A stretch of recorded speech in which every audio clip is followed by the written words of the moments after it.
In 1894, Uganda was declared a British protectorate. What this meant was that we are under the rule and governance of the colonial master. You all remember the famous Governor Sir Cohen and many others. Well, the country was governed by mainly agreements, and you recall the 1900 Buganda Agreement, 1901 Toro Agreement, 1904 Ankole Agreement, among other sort of MOUs that were, had between the colonial masters and the native people. Well, Ugandans didn't seem this leadership or governance fit, and therefore we had several clamors and voices of change, led by, of course, the likes of Kangabe Musazi, the Bataka movement, the Uganda People's Congress Democratic Party, that eventually led to two major conferences, the Lancaster Conference and the Marlborough Conference, that later on granted Uganda independence in 1962. Well, that post-independence was majorly led by political conflict and turmoil. You recall the 1966 Buganda crisis, the 1971 Idi Amin coup, 1979 UNLF government, and eventually the 1986 protracted NRA people's struggle. Well, that really explains the 60 years that we have had, but we're here to evaluate much more. And ladies and gentlemen, I'm joined by a panel of distinguished senior citizens of this country. That is now my honor to introduce to you, and with no particular order. I'll begin by a person whose face you've seen on this show before. That's if you're a religious follower of this conversation. And that is none other than Mr. Ochieno, Joseph, who is a UPC ideologue. Mr. Ochieno, many thanks for joining us this afternoon. It's actually Ochieno, but good to be here, and I'm delighted to have particularly this panel of experts. Okay. Yeah. Thank you. Thank you for sparing time to be with us. Next to Mr. Ochieno is Jackie Batamuliza. Jackie is a research associate with Great Lakes Institute for Strategic Studies, GLISS. Jackie, many thanks for joining us. All right. Yeah. Thank you. All of you are very brief today. Yes, next to Jackie is a gentleman who is appearing here for the very first time, Professor Ogenga Otunnu, who is a lecturer at DePaul University in Chicago. Professor, many thanks for joining us. Well, thank you for inviting me, and hello to the audience. Well, thank you. Last on the panel is Miss Eunice Musiime, who is the executive director of Akina, Mama wa Afrika. Many thanks for joining us this afternoon. Thank you, Moses. Delighted to be here. Good morning, good afternoon, good evening to our viewers. All right, thank you. With no particular order, Joseph, let me just start with you. For obvious reasons, you are a core member of the UPC. And I've given a snippet of our history and the role that UPC played towards, Uganda attaining its independence. But for also obvious reasons that you're perhaps the oldest on this panel, so you understand the history best. So I'll give you that honor. Just give us part of that political history, pre-independence, but also post-independence, just to lay the foundation for this conversation. My brother Otunnu is my co-age group. He was actually ahead of me at Makerere University. Okay. Comrade Otunnu is actually the second last guild president before I joined Makerere in 1983-84, and I'm delighted to share the platform with him. After him was Jojo Korapa, and after Korapa, of course, then democracy went hail. But I just want to say this, that since you gave me the privilege, I will use it to knock off one fact, which is an error. The 1986 thing was not a result of a protracted people's war. It's a war that today, at the UN General Assembly, it would have been called a war of terror.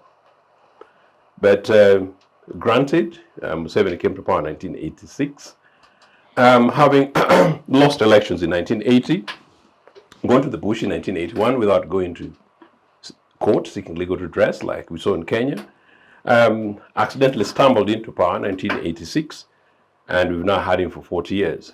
And if it's protracted people's war, I don't know which one that one was in Luero. But that said, though, yes, I'm very privileged that I happen to voluntarily have joined Uganda People's Congress in 1980. Jackie, I was in Mwiri, a young active student amongst many of our colleagues.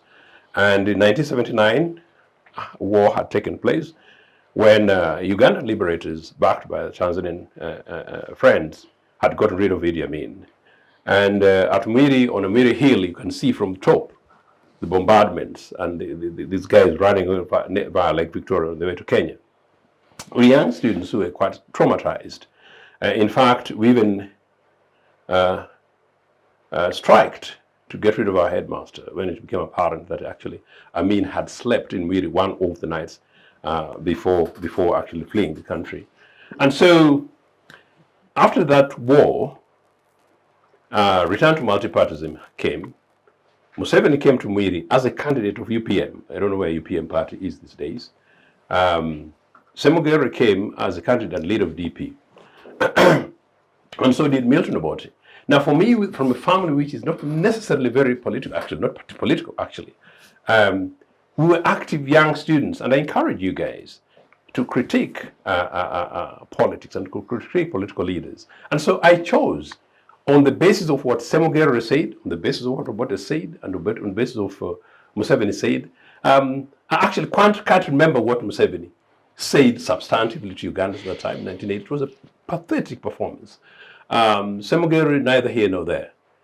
We all got wrapped by euphoria, by Milton Obote. It gave us a convincing speech that spoke to our parents, spoke to the cooks, spoke to the teachers, spoke to the country.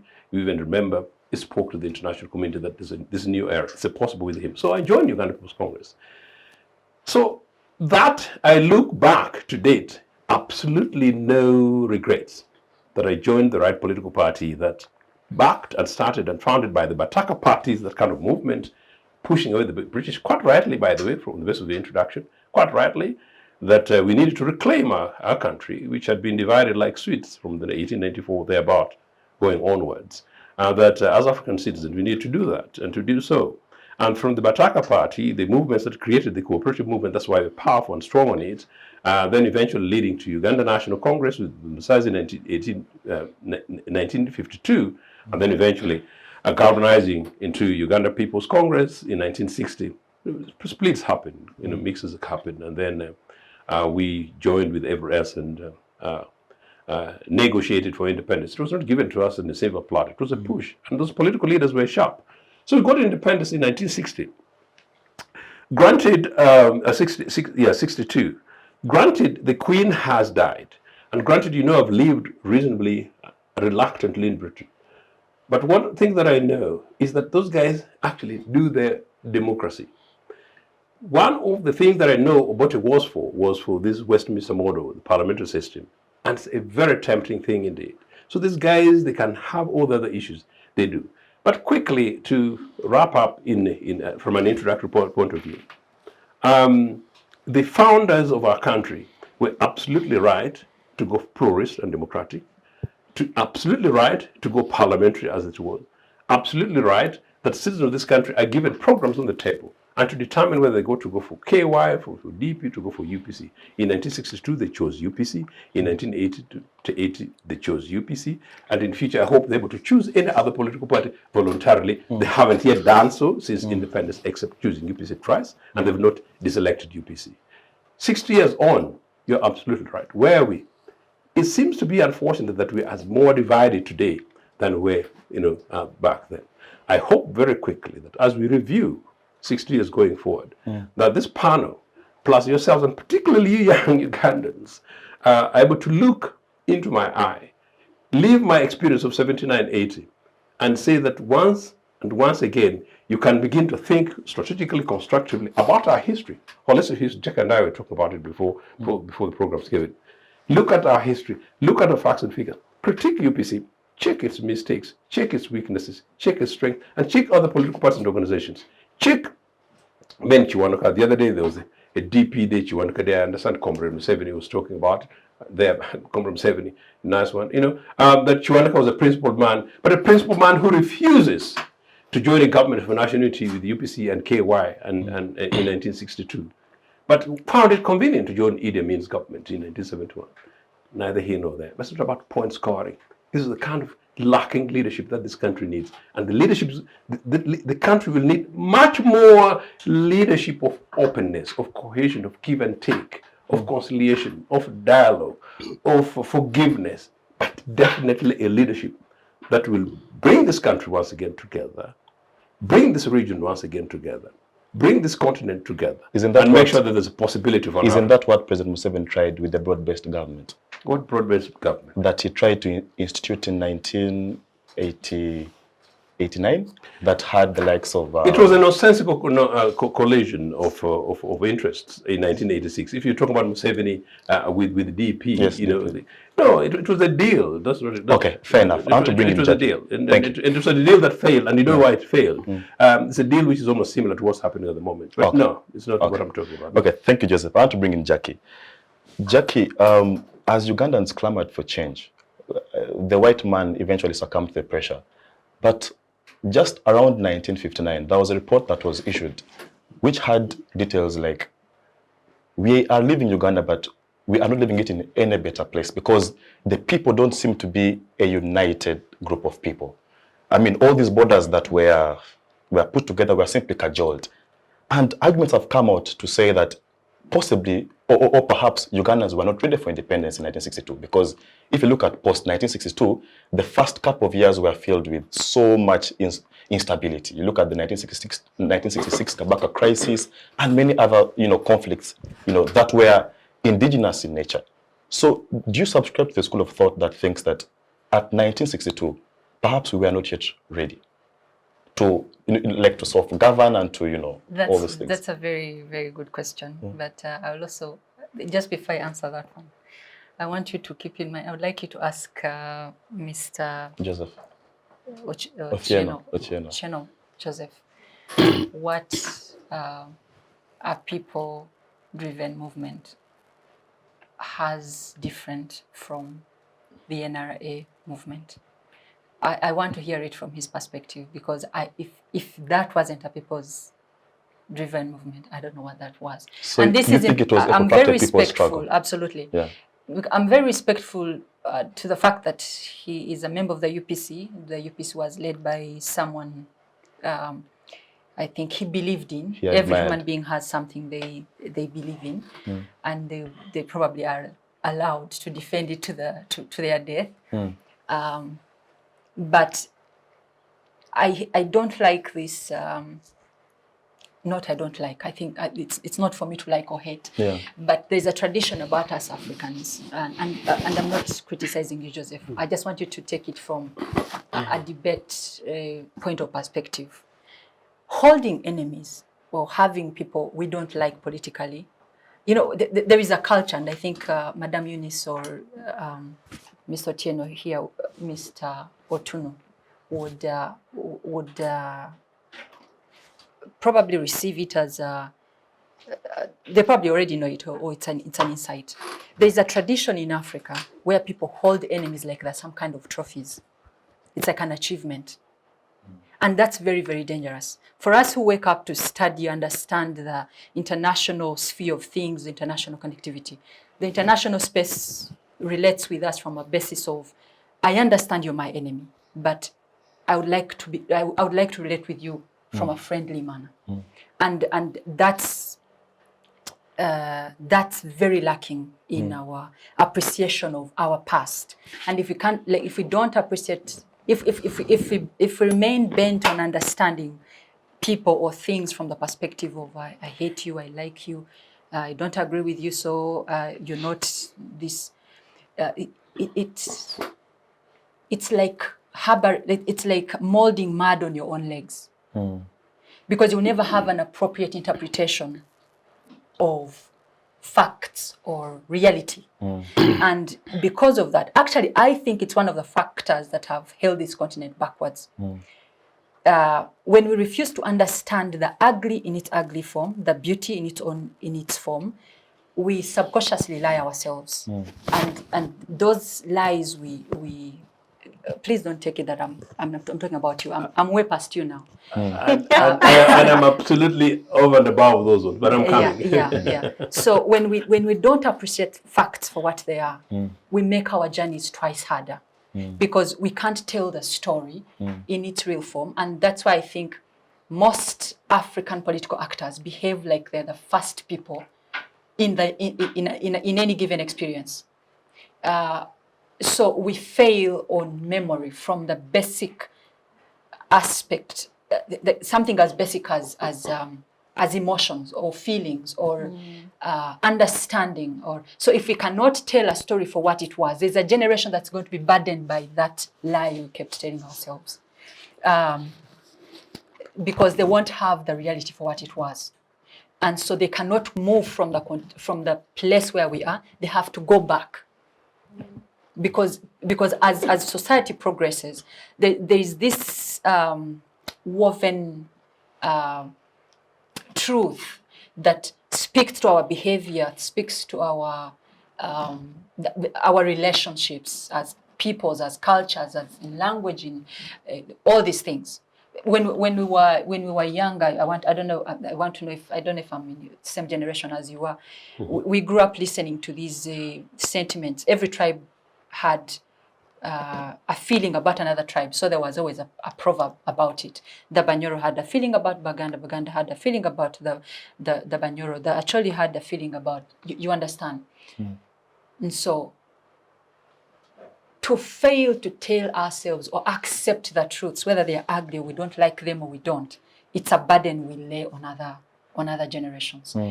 Now, to answer my question that you posed to me.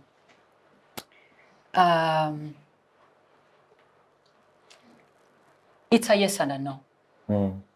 From the African perspective, we were ready because there is no one who is late for freedom. From a governance perspective, we were not ready. In the sense that a country or a government or a leadership is not just what's written in black and white. It's not what's given to us to follow. It's not just a tradition. It is the person. It is the persons, the individual selves. So, were we ready? Absolutely yes, because it was, whether it happened then or it had to happen in 2021, at some point we had to be our own governors, our own leaders. We had to form our own government. From a governance perspective, were we ready? Absolutely not. Why? What forms a human being or a leader is much deeper than the responsibility or the task that now you can lead this. It's not an instruction. You don't execute because you've been instructed. You're formed to be the leader. So, study the population qualities at that time. They spoke nothing towards readiness to the new art of leadership. Study the interpersonal relations. There was so much friction. Study the economy. The economy is actually not just for Uganda. Study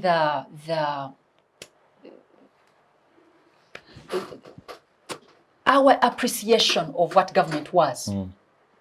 I don't know. I think. I agree with you. I don't know when because in the Lancaster or Marlborough conference, the Buganda people actually way before that, around 1955, Buganda actually didn't want to be perceived as an equal to other kingdoms, and to other people. Absolutely. So when you speak of conflict and friction between the natives people, yes. I think I agree with you. Absolutely. Because there are people who thought they were a class above the rest, and therefore the constitution had to demonstrate that superiority, which I think speaks to the lack of readiness. Has that changed? Absolutely. It hasn't changed. Maybe legally there is no overarching group of people, at least legally, in the constitution. Unlike in 1955, where they wanted it to be legally represented in the law that we shall be Class A citizens.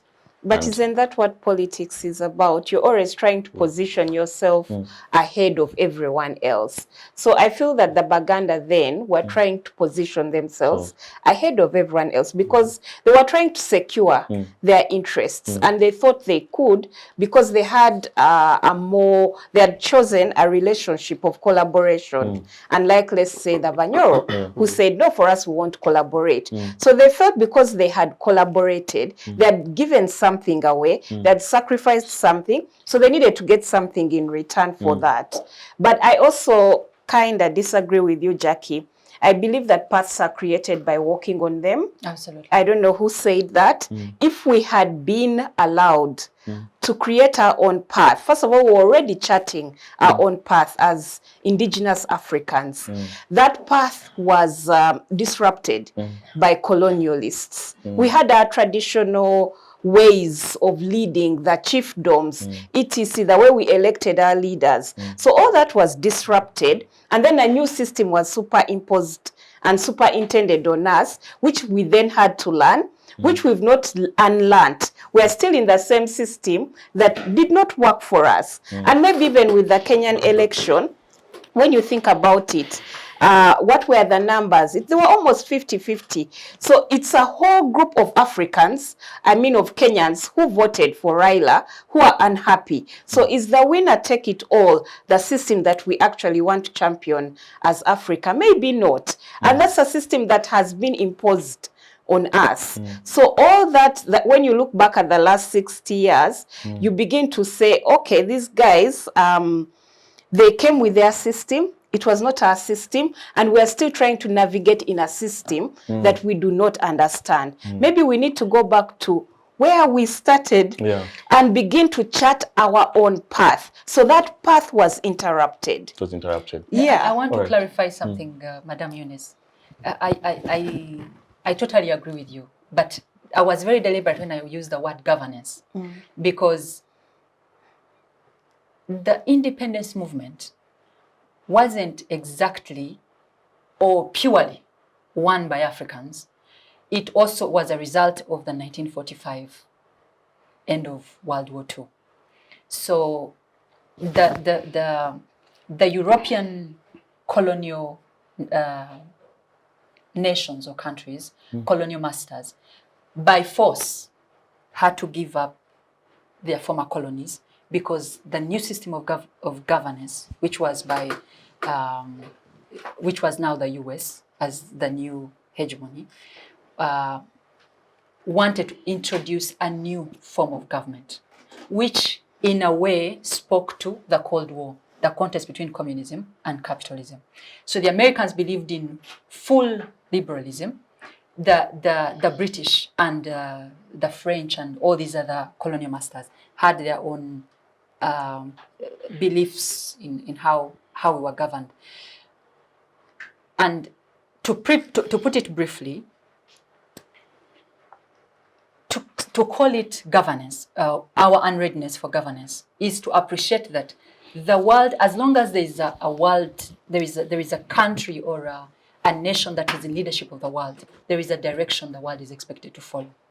So we can debate what our choices are, but it has to be under the reality of the umbrella system that the world is taking. Okay. So the Uganda taking on constitutionalism and every other new design, we can't say that that's what we.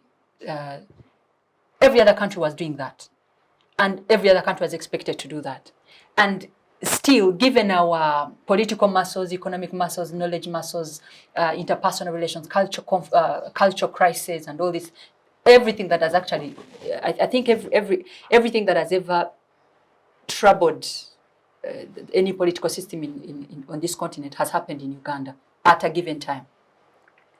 So for us to arrive at 1962, or how we go forward for the next 10 years, is totally new, because there is a new system that has come into play, and whether we like it or not, we have to comply, and then we cannot remain in isolation. So some of I like the voices that suggest that African solutions should have African problems, rather African problems should have African solutions, that Africa can have its own governance system. Exactly. We can debate on how that runs, but we would make a big blunder and very expensive on us when we design or conceive these ideas before we appreciate the magnitude of weight and force and power that is upon us to follow a shared direction and Okay. political umbrella. Thank you, thank you. Amazing. Professor, I want to bring you right in. Around 1958, because now I want to take us gradually into post-1962, so we can evaluate the incidents that happened post-independence. But to appreciate that, I want to take you back to when Kwame Nkrumah convened African leaders, or leaders who would eventually become independence leaders of their respective countries, the likes of Jomo Kenyatta, the likes of Hastings Kamuzu Banda, among others, who eventually became leaders of Kenya and Malawi respectively. And he had this to say. He said that Africans must seek first the political kingdom, and anything else will fall in place. When you look at post-1962, it looks like Ugandans were focused more on seeking political kingdom and forgot other things like the economy, forgot other things like how to build a strong governance system, because it was one group trying to get rid of another group. 1966, trying to get rid of the Kabaka. 1971, a new group comes in. Less than 10 years later, a government is formed in Moshi, then comes and overthrows a government here in Uganda. So it looks like we have spent so much time post-independence trying to figure out what is our right political agenda. And we have forgotten other things like the economy. So do you subscribe to the same opinion that perhaps Ugandans focus too much on the politics and forgot the economy, and that's why even today our debt burden seems to haunt us so much? Well, thank you very much. Before I answer your questions, let me just make some passing comments. Sure. On some of the issues raised earlier on.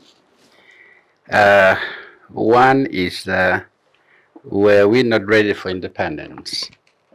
I think that's a very strange question, because any group of people who suffered the violence, fragmentations, humiliation, genocide of colonialism, I would find it difficult to respond to that question. Because colonialism by its very nature takes away your humanity, your dignity, your rights. And so by our very existence as beings, independence is part of our composition. Perhaps what the question is trying to tease out was that given the fragmented nature of the criminal entity called Uganda, created by the British, because colonialism by its very nature, in our context, the imperative, the most important objective was economic exploitation, a plunder. And so this was a criminal entity. The purpose was simply to extract and to use the labor of the indigenous people to facilitate that extraction. Administrative policies were intended to support economic policies. And so then the question is, were we ready to take over these very difficult experiments called Uganda?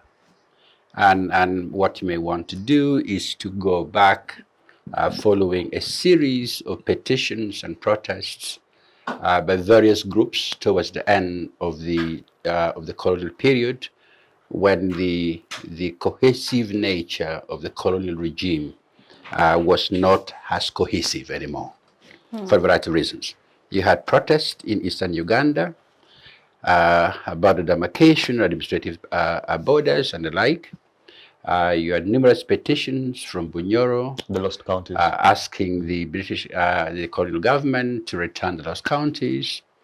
And actually, when the British were leaving Uganda, they declared, which you find that in our declassified documents, that this was going to be a failed experiment. Uganda was going to be a failed experiment because the constitutions which we got at the time of independence imposed on the new leadership holding of referendum not longer than 2 years of time independence. And the British knew that holding the referendum was going to tear apart this experiment. They knew it. Okay? So I think it's important to understand that. So then if you understand... Just for clarity, Professor. Yeah. What remedies were being sought by having a referendum? Was it the issue of the lost counties? Yeah, it's about the lost counties. Yes. Okay, that the referendum should be held in only 2. I think they picked a few out of many. Okay, should be held in less than in not longer than 2 years time of independence. Yes. And so we got independence in 1962. So by 1964, thereabout is supposed to be held. Okay, and it was clear earlier on at the time of independence, the elections related to independence in 1962, that the lost counties were not going. Many of them, because the voting arrangement was that only those who were there in those territories by the time independence was granted would be allowed to vote, because efforts were made earlier on by Mengo, the government in Mengo, to do exactly what the English did in part of Northern Ireland, to ship their own people across, so that when voting comes, okay, they would vote in favor. So the point I'm making here is when you look at what happened on the eve of independence, a society almost falling apart, being held together very loosely, and then we get to the 1964 referendum. And the referendum takes place at the height of the Cold War. Next door, in what was then the Congo, became Zaire, became Congo again. Things were falling apart. Patrice Lumumba had been murdered. And murdered in essence because he was pursuing a very different path to transforming a post-independent society. A path that the West thought was moving towards socialism, communism. So you had the Cold War brewing up next door, okay? And here at home, bear in mind that as we get to independence, and Obote negotiates with Mengo, and again here is where we see we have the tendency to invent history over and over again in this country. The evidence sometimes suggests otherwise on the ground, because Milton Obote, I disagreed with him on 1-2 points in the 80s, and it was a gentleman that I respected. I invited him to Makerere University. He came to Makerere University. I asked him to sponsor the students to go all over the country. He sponsored students to go all over the country. There are areas in which I support his policies, okay? The areas when I disagree with his policy. But many times people say Milton Obote was always opposed to Buganda. If you look at the record, the Legislative Council Assembly, okay, one of the non-Buganda who spoke continuously for Buganda was Milton Obote. And that was why the mother-in-law of Mutesa organized for Abu Mayanza and Obote to sit down with Mutesa and agree on the way forward. Now, when independence was coming, what Milton Obote did was say, okay, I want Kabaka to become the president of the country. And all the centralized polities, Bunyoro, Toro, and then quasi-centralized Busoga, said no. Okay? We are not going to allow Mutesa to become the president. In the case of Bunyoro, you understood, because it was going to complicate the question of the lost counties. Okay? And then Milton turned around and asked the Democratic Party, I want Mutesa to become the president so that there is unity in our country. The DP said no. Okay? These are Buganda saying no to the Kabaka of Buganda because of what had happened earlier on. The election leading to the independence, the violence meted out in Buganda was meted out largely by the Mengo establishment via its vehicle, the Kabaka Yeka, against the Democratic Party. It was only UPC against okay. There is invention of history that makes it complicated. So then, how do you explain 1966? No, let me come there. So in other words, they're blocking the building blocks that you have to understand. You get to 66. Okay, the 66 crisis takes place. You have the Cold War. 66 crisis takes place because from the time, and you go back to 1964, the moment the referendum was held in the Lost Counties, the entire area of Buganda and the Lost Counties was burning, was aflame. Okay? This is not my invention. Go look at it. Because why? No, hold on. Let me finish. Professor, just why I'm trying to interrogate that is because from what we read from our constitutional history, is that, for example, Shabano Polot, who was the CDF of the army. What we read and gather is that because he could not execute the violence on Mengo, he had to be suspended and replaced with someone who had the guts and courage to do so. And that is why you have all read perhaps you have read the Shabano Polot case. Where his dismissal was in question. I was only going to make a passing commentary. So let me leave that out.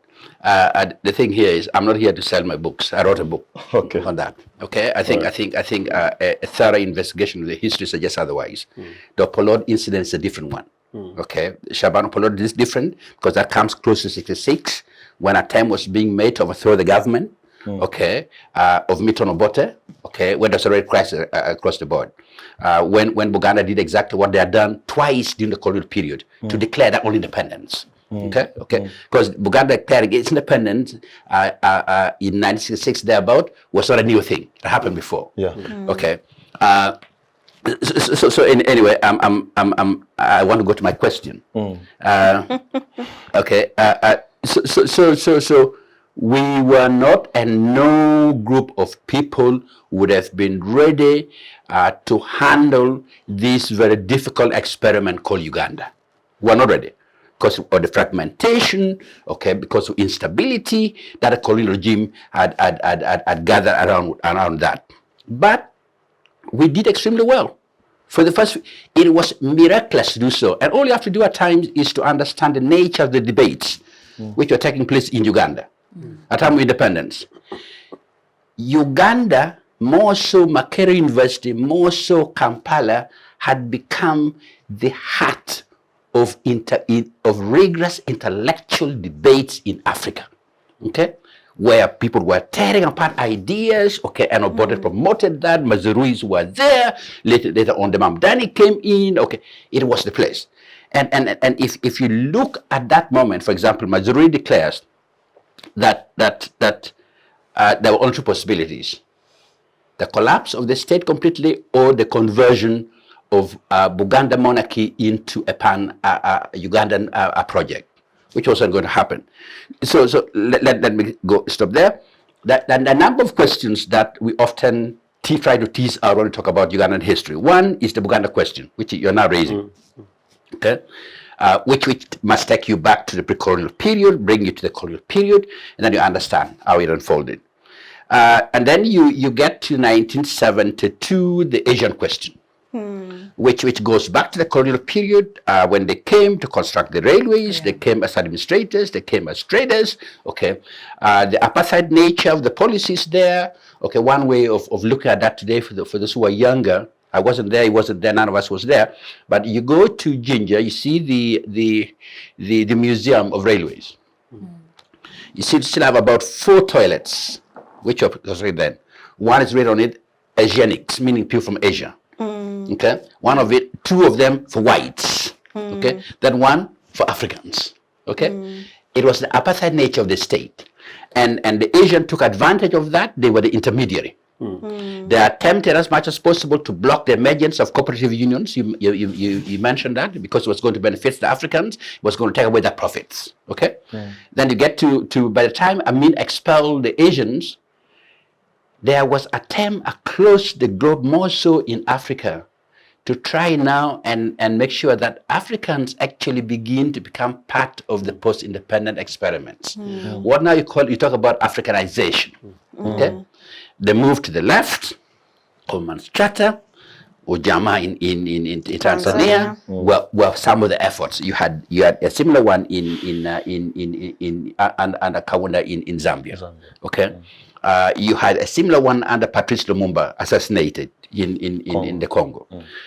You had the Nkrumah's Socialist Project. Now then you have the Asian questions. I mean simply expelled. But when I mean expel the Asians, there was celebration all over, almost many parts of Uganda. Okay? And that was because of the nature of the fractured relationship the colonial regime had actually built between the Asians and the Africans. You had celebration next door in Kenya about expulsion. And Moi goes to Canada during the Commonwealth conference and tells Britain, if you don't handle, Moi was then the vice president of Kenya, if you don't handle the Asian question, you don't ask them, those who are non-citizens of Kenya, take them back to Britain, because the British government in 1968 decided to come with what they call the quota system, which now made it difficult for Asians who were citizens of Britain, had passports of Britain, to actually migrate to Britain. Okay, it gets complicated, but these are issues you have to discuss. Then you had the Banyarwanda question. Okay, and then you had the what we now said is going through Karamoja question. You had the Northern question. Okay, one of the problem is that all these questions we have attempted to resolve them through violence. Yeah. Okay, so let me get the question now about political kingdom. Uganda forgot about economic and national unity.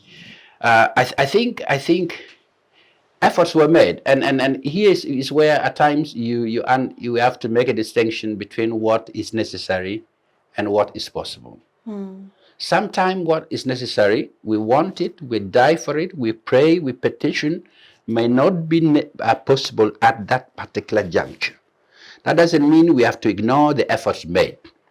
The first post-independent government of Uganda, it made some serious mistakes, especially handling the Buganda question at the time of the Cold War and the like. Okay, there were problems. Okay, okay, and the government has been interrogated for that. We have to, because if we want to do things differently, we don't need to invent history. We have to go back and look at the history, look at the root causes of the crisis, and look at the consequences of the crisis, and tell ourselves we want to do things differently. And the way we're going to do things differently is that this must be informed by a good understanding of how things happen. Okay? The tendency today in Uganda is to invent and invent. Sometimes you even laugh. So efforts were made. The first post-independent government built more hospitals, schools, okay, than the colonial government did for the entire period in Uganda. Okay? UPC. Yes. Okay. I'm not a member of the UPC. I know. Okay. I support any government that is in power when it does something that is good. I look at the history as it is. Okay. I critique where mistakes are made. Okay. Many of the hospitals that function today, which are on the lifeline, were built by Batamuliza. Okay. So now you see effort to bring about national unity, not by administrative fiat, by having every part of the country begin to feel that they're part of this project called Uganda. Okay? Hospitals, schools across the board. And then we leave, so efforts were made, even attempt to put in place the equivalent of national youth service in Uganda. Okay? Okay, as you summarize, I want to bring in... Okay, let me finish. Okay, which now you have the experiment being done fairly well in Kenya, done perhaps more effectively in Nigeria. Okay, so the point here is governments have made efforts to address some of those issues, but you have to evaluate them the way they are. The final point here is, today, for example, I totally support the government of Yoweri Museveni when it comes to issues of infrastructure. Okay? What I don't support is the cost of the infrastructure. The quality, okay? In other words, those who implement the policies, okay, make it way more expensive, but the government has a good idea. This is where we can have economic development, where we can bring unity in the country. So I, as Otunnu, I support the president for that. I critique the implementation on the ground where it falters. Okay? Yeah. Okay. Thank you. Wow. This is becoming very educative. I like it. Madam Eunice, let me come to you. And perhaps I just want to put on some feminine lenses on your eyes, and you give us your evaluation. We have seen the UPC government, which was post-independence, of course. Then we saw the Idi Amin military rule, no parliament, no nothing, just decrees. Then we saw Professor Yusuf Lule, and then many others therein, and then eventually President Musiime, under whose government we have seen perhaps the first, vice president, under whose government we have seen, so the first vice president being a woman, the first speaker of parliament being a woman, then the quota system that, tries to have women at all levels of political participation. In your own eyes, do you think that the sitting government has done way better in terms of uplifting women in their participation, in terms of decision making, in terms of whatever participation there is, but also the economy itself? Because I know that there is an affirmative action. Article 33 provides for affirmative action that that puts a task on government to ensure that they uplift marginalized groups of society like the women. So do you think that there has been progress post-independence to amplify and to put women at the forefront of so many of these political, social, and economic demographics? Mm-hmm. Thank you, Moses. This is a topic that is close to my heart, and I was really enjoying the history from all the panelists, really, the perspectives and the different nuances to each perspective. So yes, I'll just say that where we are at, of course, is a question of leadership. And to the many questions that Professor has raised, I could also add the gender question. And if we are to look at pre-colonial Uganda, a lot of times we celebrate the fruits of women in power without looking at the past. But if we are to look at the past, what was happening, what mobilization was happening, when you think about the fact that in pre-colonial Uganda, women were taken to schools so that they would be skilled to be the wives of administrators. So they were taught all these other domestic skills, cooking, laying beds, parenting, looking after children, and of course English, so that they can attend all the different occasions that they would have to attend with their husbands. In that way, women were being left to the domestic sphere or the private sphere, but it enabled them to begin to think about organizing. And then those associations, the Mothers Union and the different associations, actually gave women skills to begin organizing. And there are no better organizers than women.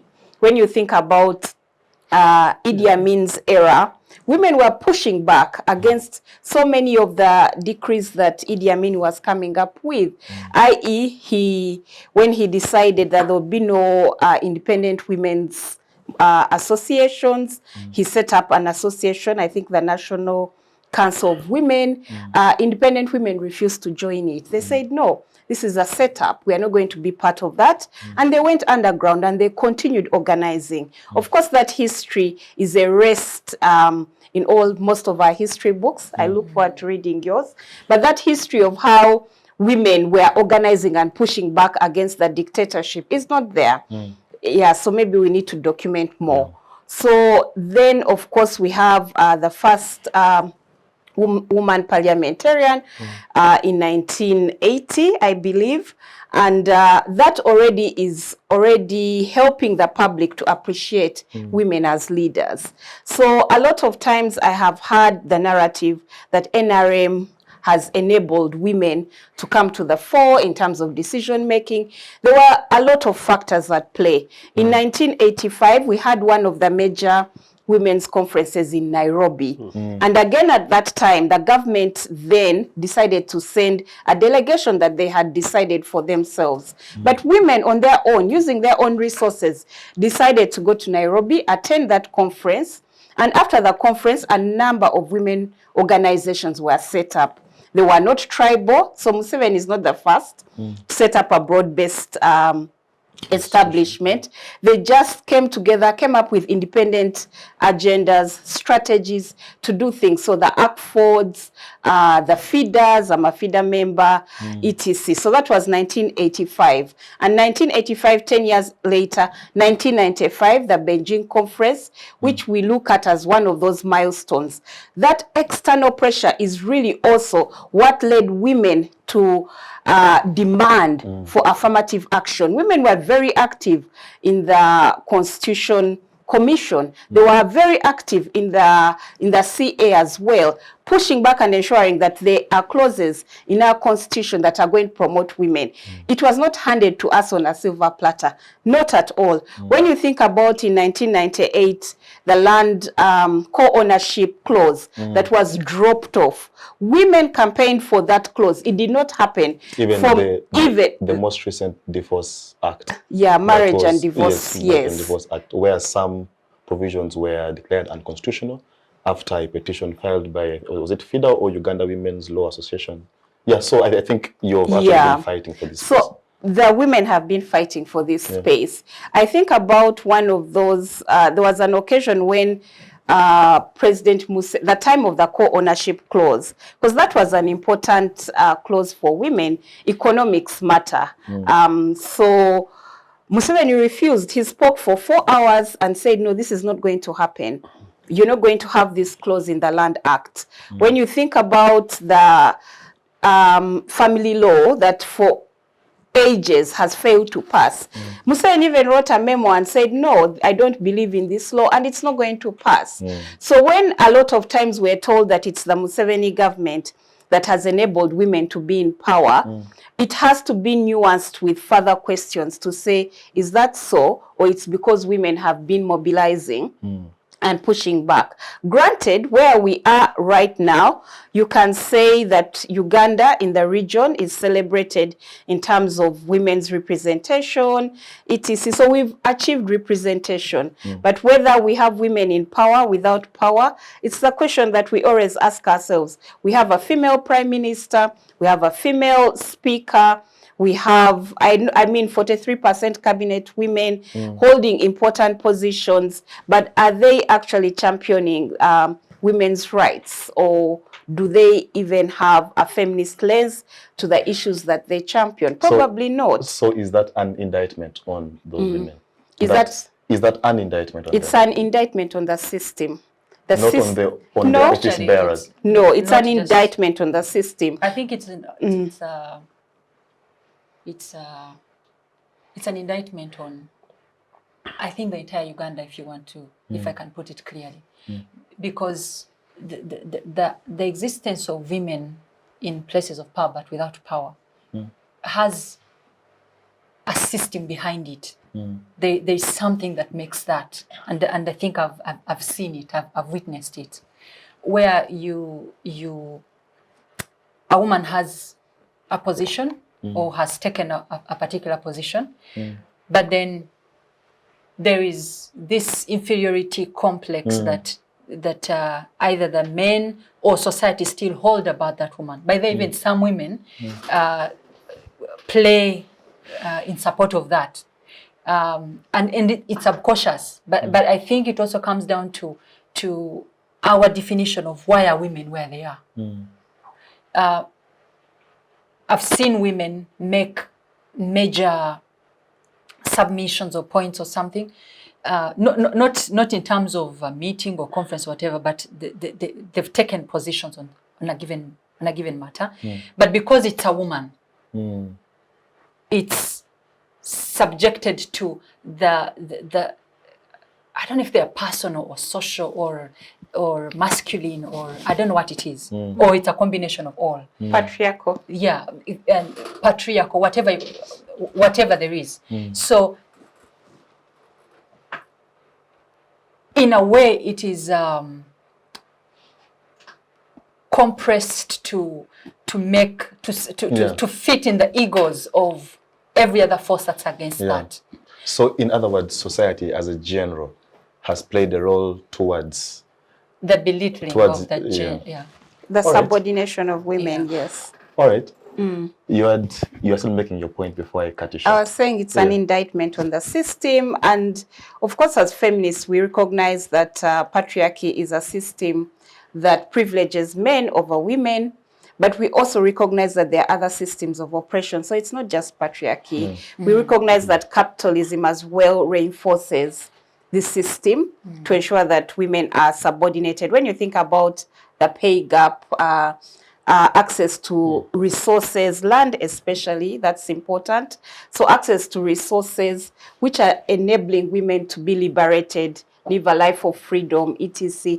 60 years later. So capitalism as a system, but of course there are other systems. And for Uganda, when you think about imperialism, I mean, just listening to Professor detail and articulate the difficulties that were handed over to the African state, I guess we need to be more kind and compassionate to the leaders then. But of course, the thing is that while the colonialists knew that they were leaving, they knew that they were going to find a way to continue oppressing us. So the systems that they left with us were just really designed in such a way to ensure that we will never be free. I know many people have argued and said, okay, it's 60 years. Are we still decrying the fact that we are colonized? What have we done for ourselves? But these systems are strangleholds over us. So you try to leave this system, this other system. But Eunice, America was a former British colony. And have ever since managed to even supersede UK.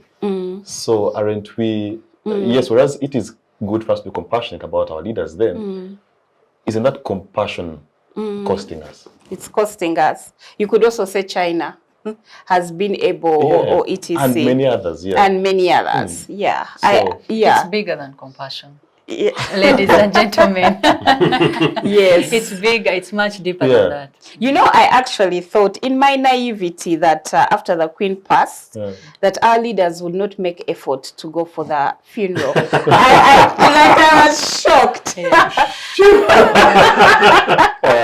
Perhaps those are some of the strongholds that you're talking about. Yes. Well, that takes us for a short commercial break. We know that you are enjoying this conversation. It's so educative. It's so, I don't know how to call it, very interesting. But we know that you have an opinion. I know that you can agree or disagree with any of the panelists. Article 29 of our Constitution gives you the privilege to share your mind and give us your opinion, express yourself. So there's a box just below this show. Let us know what you think about this conversation. Otherwise, see you shortly after this commercial break. The Citizens Chatroom happens every Friday at 2 p.m. on Civic Space TV Online on Facebook and YouTube. We invite you to be part of this conversation. Civic Space TV, freedom always. Yes, we'll be back from that short commercial break. Well, let's just dive straight to the chase. And Joseph, I'll just begin with you. From 1962, post-independence constitution, you come to 1966, you come to the 1967 Republican Constitution, then you come to 1995. Both of all these four constitutions have had a semblance of either a parliamentary system or a presidential system. And I think Ugandans have, over time, found themselves between a rock and a hard place. Which way do we go? Do we go parliamentary system, full out, or do we go presidential system? In your own words, in your own, view, what way do you think, as a country, we should be focused on moving forward? I have been having conversations with African colleagues across the continent.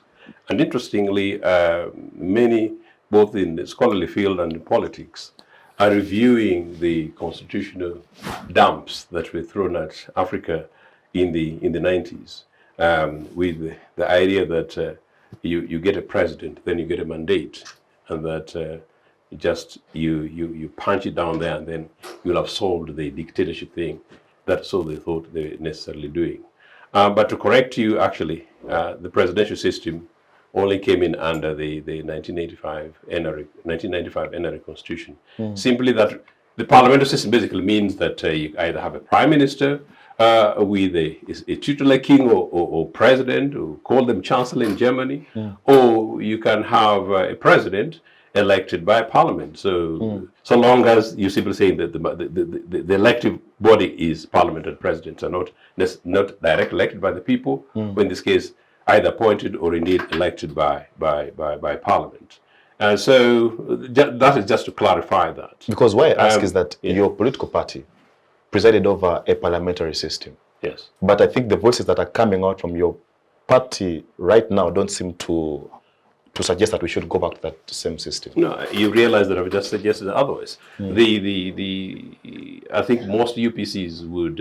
Obote was a parliamentarian. He told me personally he's an admirer of the Westminster system, and actually, like as professors, kindly supported in this process. In the event that we did not have some of the internal contradictions, particularly about the identity questions centered around Buganda, I think the experiment from 1962 was going to be substantially successful. So it's something worth looking back at. Number two, when we're having conversations about the 1995 NRA constitution, whether or not we should actually waste time with it to have a new constitution, my considered opinion was that actually, well, if people did not like 1966 or 67 constitution, as amended, we could easily have gone back to 1962 and amend it and save time and save resources and basically move on. But granted, the Musevenis wanted to prove a point, and that's why I'll take you back slightly to the issue that my good friend Jackie took exception about when I challenged your position, which is actually an erroneous position, that the 1981-86 war of massacre in Luwero was a protracted people's war. You could argue that is it any different from the war that took place in the East and against the North? It's a narrative that you guys pick, and because nobody has substantially challenged Museveni and the NRA narrative for the last 36 years, I can't blame you guys who were born into the system and now you're waiting for some other guys to continue the system as you watch, as leaders. The 1981 war was one that Museveni launched after losing an election. Museveni didn't go to court. He lost an election and went to Luwero. I don't know which multitude of people went with him. Even if the majority of Baganda and Buganda voted DP, actually perhaps 95% voted DP, they still didn't really join him. Remember that some people were kidnapped, but many people, these are guys that Museveni picked, took control of a particular part of Luwero, and my brother Ogenga knows very well from some of the histories we have, that it took government forces 6 months to break through the area that Museveni had occupied.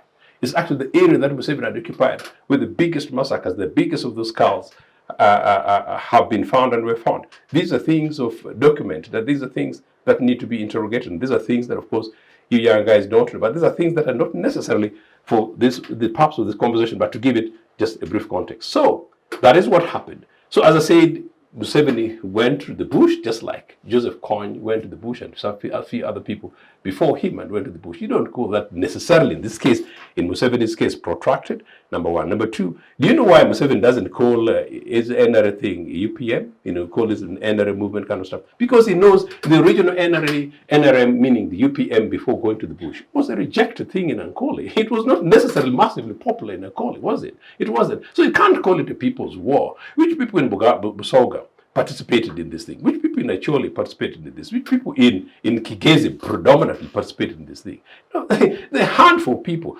Granted, they built a military force, a military might, challenged the then governing forces. Come to 1985, conversations took place. DP came in, somebody who didn't want to go, gave Museveni an opportunity. He played his friends and took over power. But that's not a protracted people's way. And why I'm saying that is that at this level, we're having a deliberate conversation at a level in which we're having intellectual discourse.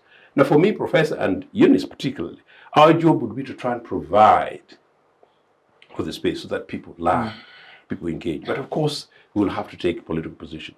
So, to suggest, for example, that the war was not a revolution. His friend Yogabola would say it was not a revolution, and it wasn't a revolution. And go ahead and look for it. Even Google what a revolution, you realize it was not a revolution. So you realize then there's something else that. Because why aren't posed right there is because the Hans Kelsen theory that legitimizes revolutions and coups for as long as they are successful and can establish a legal order that is accepted by the people. It's a government. So, when the 1986 revolution happened, or the coup, or whatever you want to call it, there was a legal order put in place. Yeah, just like the legal notice number 1 of 1986, which was accepted and embraced by the people. So I think I'm not contesting that. By them being very deliberate here, I'm not contesting that. I'm simply saying it was not a protracted people's war. And it's not a matter of opinion, it's a matter of scholarly fact. So you can go and Google what it is, and then you find it's actually wrong, and the NRA guys went with it. Just like there is this nonsense that the Luweero War is called the Luweero struggle, and when it's convenient, called Obote's War in Luweero. And then when you go to the north, you call it LRA War in because Luweero. The argument being made is that the struggle was supported by the people because in terms of... The war. Okay. Let us use your words, okay. The war. War supported by the people in terms of providing information, intelligence, providing food, providing shelter. And I think that explains the protraction in all this, that the people were part of it. They supported these guerrilla fighters with all these, arsenals that I've talked about. Information, food, shelter, and the support, the moral support. Because I don't think that you can sustain a 5 years, war. I'm not disputing that. You could argue that from 1971. There was a protracted people's war against Idi Amin and it succeeded. But anyway, we're concentrating on semantics. I just thought I would just clarify that. Okay. And to say that, and to help you, and to help the young viewers contextualize this. And I speak, one, as a politician.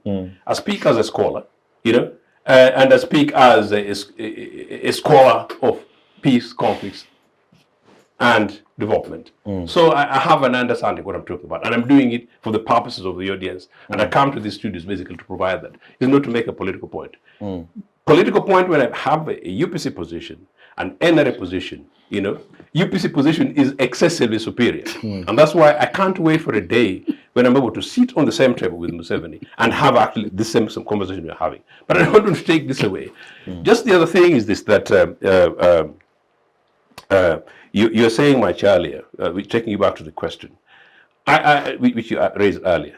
Actually, there was a huge attempt by the independence leaders, and I think my brothers already referred. Maybe if there is a lesson that we need to learn, and I think Jack and I were having this conversation earlier, was at what stage, particularly post-independence, did we go wrong? Did certain things go wrong? And can we have a conversation about it? For instance, 1963, was it right that we picked a president, or should we just have remained as a British colonial titular so that we have a governor general ruling us from State House in Entebbe? Because that would easily not necessarily have brought in this thing in a certain way.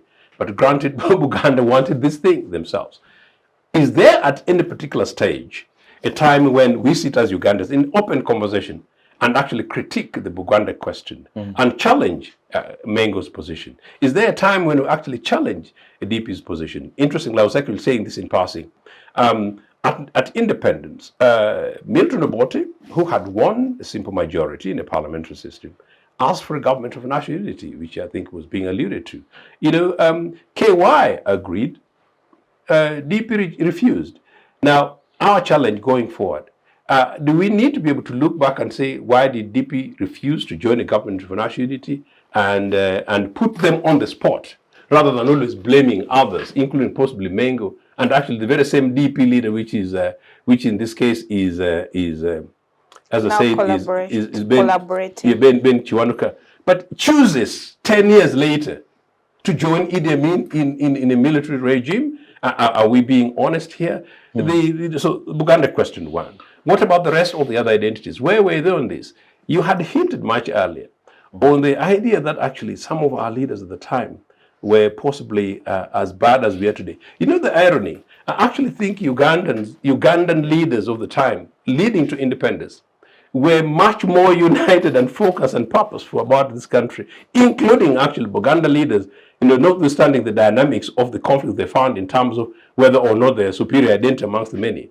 That I find that leaders in Bunyoro, leaders in Kigezi, leaders in Maibukidi, I think by and large, they're much more together as Ugandan citizens, much more of a cohesive lot than we are today. And maybe the challenge is for me, and my brother here and Eunice, and indeed your generation, to simply say that maybe we need to revisit this question so that we should actually dump more of this identity question. That's why what UPC provides is an ideological compass where we're able to have politics and conversations of issues. But a quick point, absolutely delighted to share a platform with Eunice. Eunice, as you know, I'm a feminist. UPC is a feminist political party.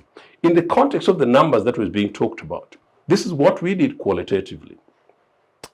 Immediately at independence, UPC went to emancipate women in a slightly different way under the circumstances of the time.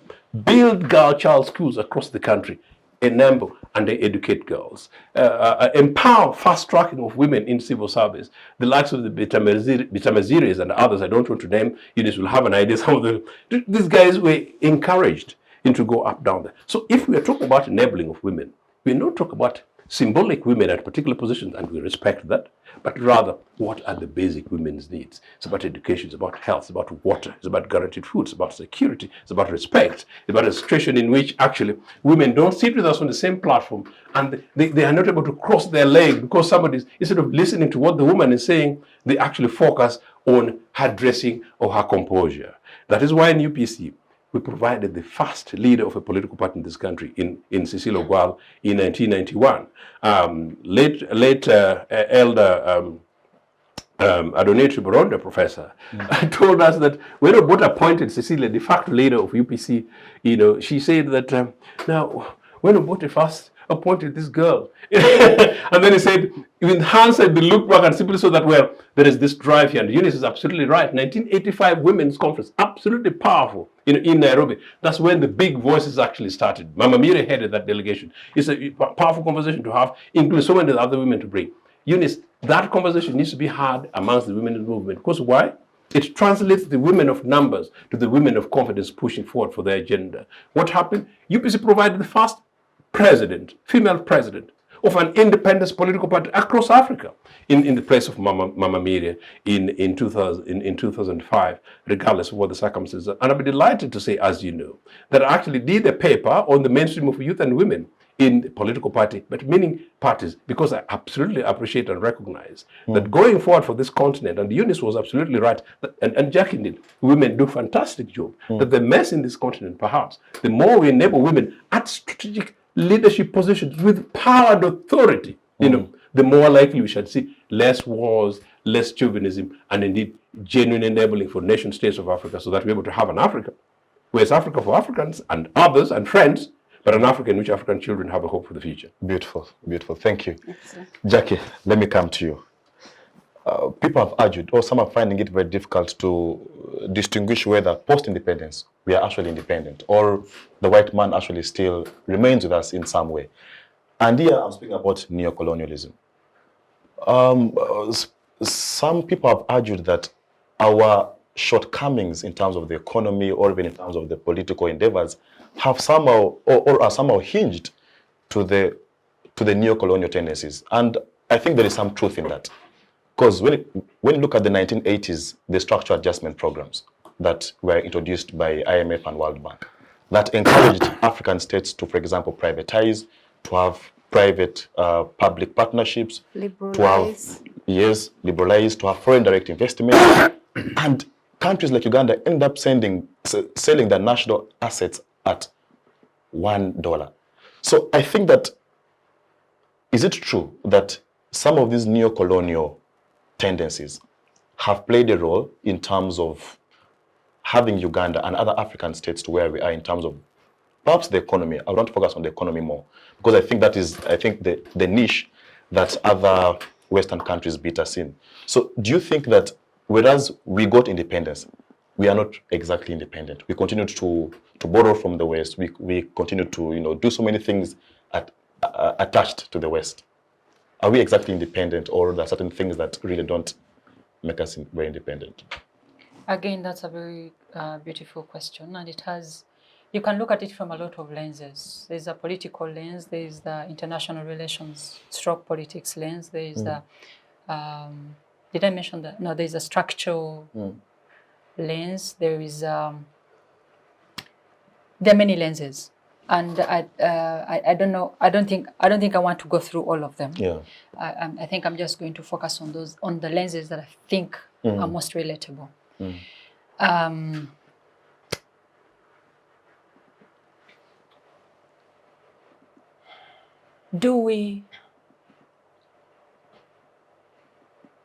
can we certainly say we are independent? Absolutely not.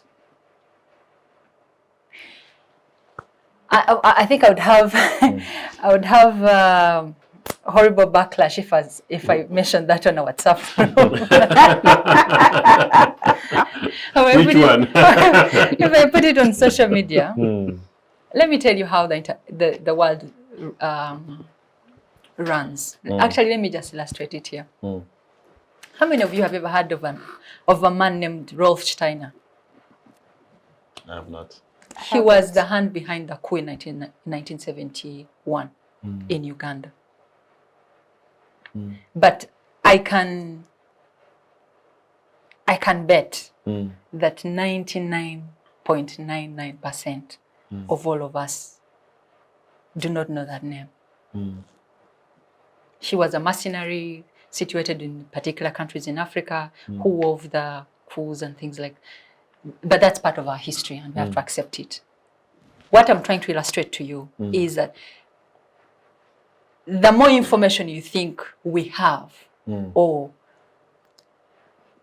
are exposed to, actually the information you know or think we are exposed to is not even a quarter of what our realities truly are. The international system, I like to illustrate it like this. The international system operates like this. There is a government in place. There is, let's say, civil society organizations in a given. Now, imagine this is a territory or a geography. There are corporations in the same territory. There are development partners in that territory. There is what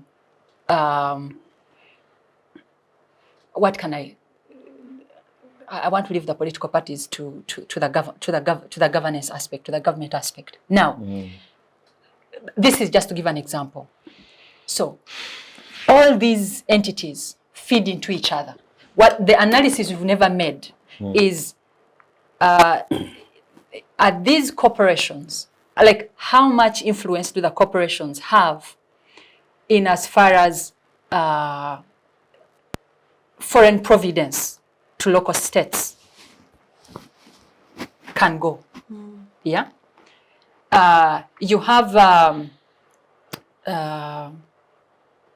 governments, political parties, civil society entities, all these other extra efforts that are going on. All of them are in one territory. All of them partially receive support, or fully receive or receive full support. I don't know which way to say it. That would make more sense. But the presence is that much. Do we have the analysis correct? Do we have the analysis accurate of how much of that influences how we go about our lives? That's a question for another day. But is it supposed to be another way? I don't think so.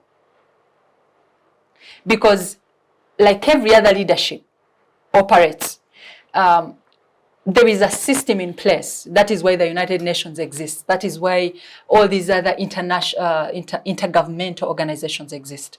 Because there is a constant monitoring of how all these players, all these actors, all these entities, all these processes, all these systems feed into each other in a given territory or geography.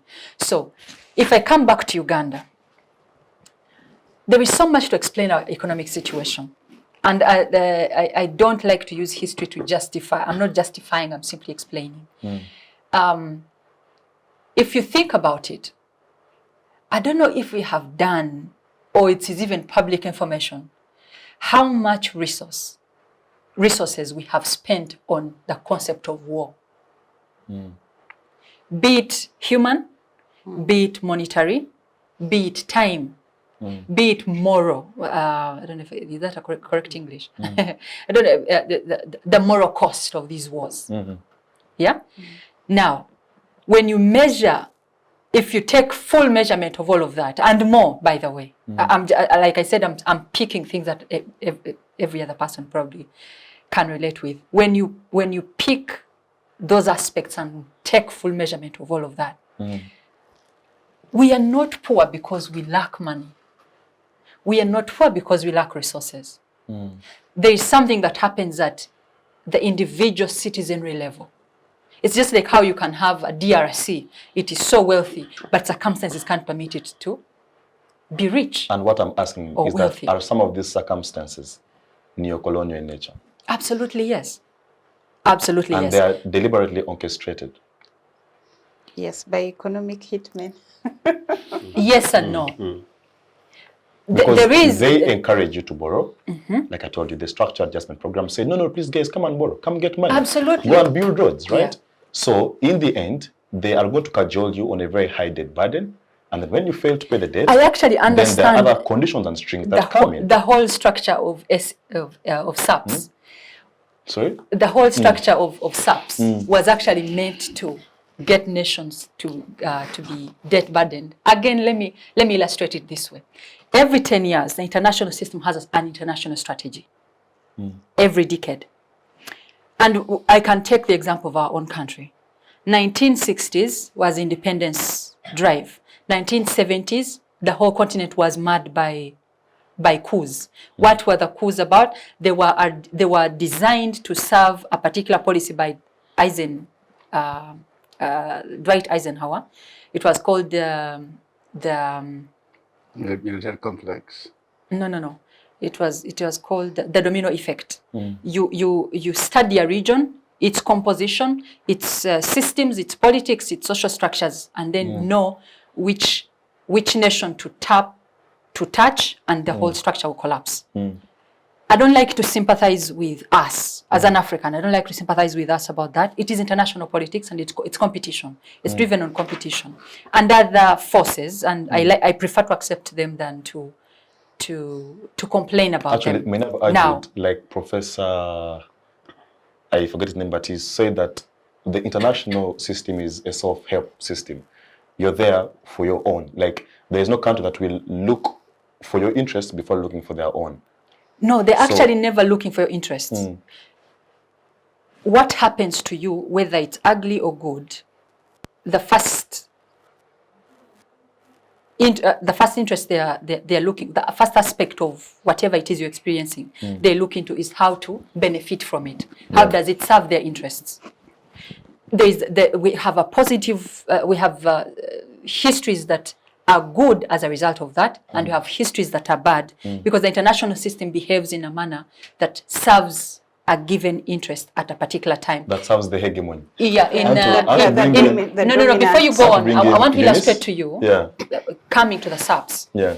So 1971, we have, the 1970s actually, let me take it to the 1970s. We have a design of coups all over the place. You have military leaders that are unqualified and it's deliberate. Actually, it's part of the story of Rolf Steiner. As they were agreeing with the Mossad and Britain and the CIA on what was to be done about Uganda, the point was install someone who was capable of weakening the state longer. Because they didn't know how long the Cold War was going to last. So by the time we come to the 1980s, when Amin has fallen, they want liberalism, which is what necessitates the SAPS, Structured Adjustment Programs, because they needed individuals to be built individually. Whatever capitalism is, I want to make this as brief as possible. Even NRA came with individual merit.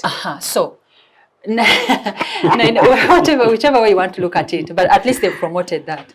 So now, the point of the SAPS was to weigh down nations with the debt burden, so that. But also open their economies for the white man. No, this time formally. Yeah. Because SAPS encourage foreign direct investment. But no, guys, open up. Let's. No, I totally agree. I can't disagree. Then the point is, they had so many objectives. That is happening. What are we doing? Joseph, we're coming to that. What are we Now, doing let me as- tell you, I want to show you the systematic structure of these things that we I have to actually... bring in Eunice. Yeah. So Now, as you wrap it up. when the coups were happening, the populations were being disabled and Yeah. I don't use the ugly words. Disenfranchised. Yeah. Dehumanized. Dehumanized and all these things. That is what the military unqualified personnel were meant to achieve. When we have the SAPs, they justify the next phase of the wars. And I think we call them the civil wars. The whole decade, 1990 up to 2000, a very large part of actually key parts of the continent were dealing with the civil wars. And what were the civil wars doing? Correcting what the SAPs had done, the Cold War, or the military coups, and the unready independence structures and systems. So we come to 2000. Now the war on terror happens. Now we are reorganized differently or newly. So now we are in the era of the benefits of the liberalism, which is why you have today, it is, because I have to let you move on to Eunice. All of these factors speak to the persons that we become. The person who is in DRC and is seated next to a mine doesn't have a further interpretation of what a mineral is, except to pick a stone, hand it to someone who is going to go back and fund the rebel leader who is going to come and kill their mother the following day. So what is the economic question that we have? It goes back, like it's woven systematically. Do I say that the international system is primarily responsible? They have played their part to benefit themselves. The better question I want to ask myself is, do I have the right understanding so far from everything I've experienced? Do I have the right understanding of how this system works? Because I can't go past it because it's still ahead of the government that I follow or the governments that I'm about to follow in my lifetime. Okay. So, and perhaps we shall explore what more we can do later on with Joseph. But for now, yeah, allow me. it's okay. Please move on. I want to bring in Eunice. Eunice, we live in an era of transnational terrorism. That you have, for example, a group like Boko Haram in Nigeria, but the terror that they orchestrate and the violence that they do cuts across many nations. You look at, for example, the ADF that is here in Congo, but their destructions go as far as Uganda, South Sudan. You look at Al-Qaeda in Afghanistan, but their works still cut across. Why I'm trying to put this question to you is that the aspect of strategic security. And in this, I want us to explore the East African Federation. That yes, whereas we are discussing Uganda and its history and all that, Uganda is not doing all this in isolation. We have neighbors in the East, in the West, and all this. So do you think that the East African Federation offers some of the answers to this economic question? Because still historically analyzing, when you look at the East African Federation had actually been an idea even during the colonial days. But I think certain factors, for example, if you look at the way Idi Amin and Mwalimu Julius Nyerere used to relate, it really frustrated those efforts of building, the EAC. But I think now there is more progress. So do you think that some of our economic challenges, the answers lie in this federation? Or some of those advocacy questions for women, some of these answers actually lie in the federation? You spoke about the Nairobi conference. That didn't happen in Uganda. So do you think that the more we have a bigger platform to work with, the better for us? Definitely. I think, to use Jackie's words, absolutely, yes. One of my role models, Kwame Nkrumah, that was his project. Africa Must Unite. Yes. And I think there were several attempts for, I wouldn't say integration, maybe say unification. And I don't know whether unification is also the better word. But there were several attempts to reverse what the Berlin Conference did to Africa. And I think Joseph talked about white men they were white, they were men, Freedom, sat yeah, somewhere yeah. and divided Africa as sweets. Yeah. So, so yeah, the Kwame Nkrumahs then really were working towards reversing that. And I think that's a project that we really need to revisit. And it has to be for the three areas that affect us as humanity: for political, for economic, for social. So it can't just be that we're going to pursue it economically. Because when you think about the Africa continental trade area, it's really just focusing on the economics. And maybe I haven't thought deeply about what should go first, what can lay it first.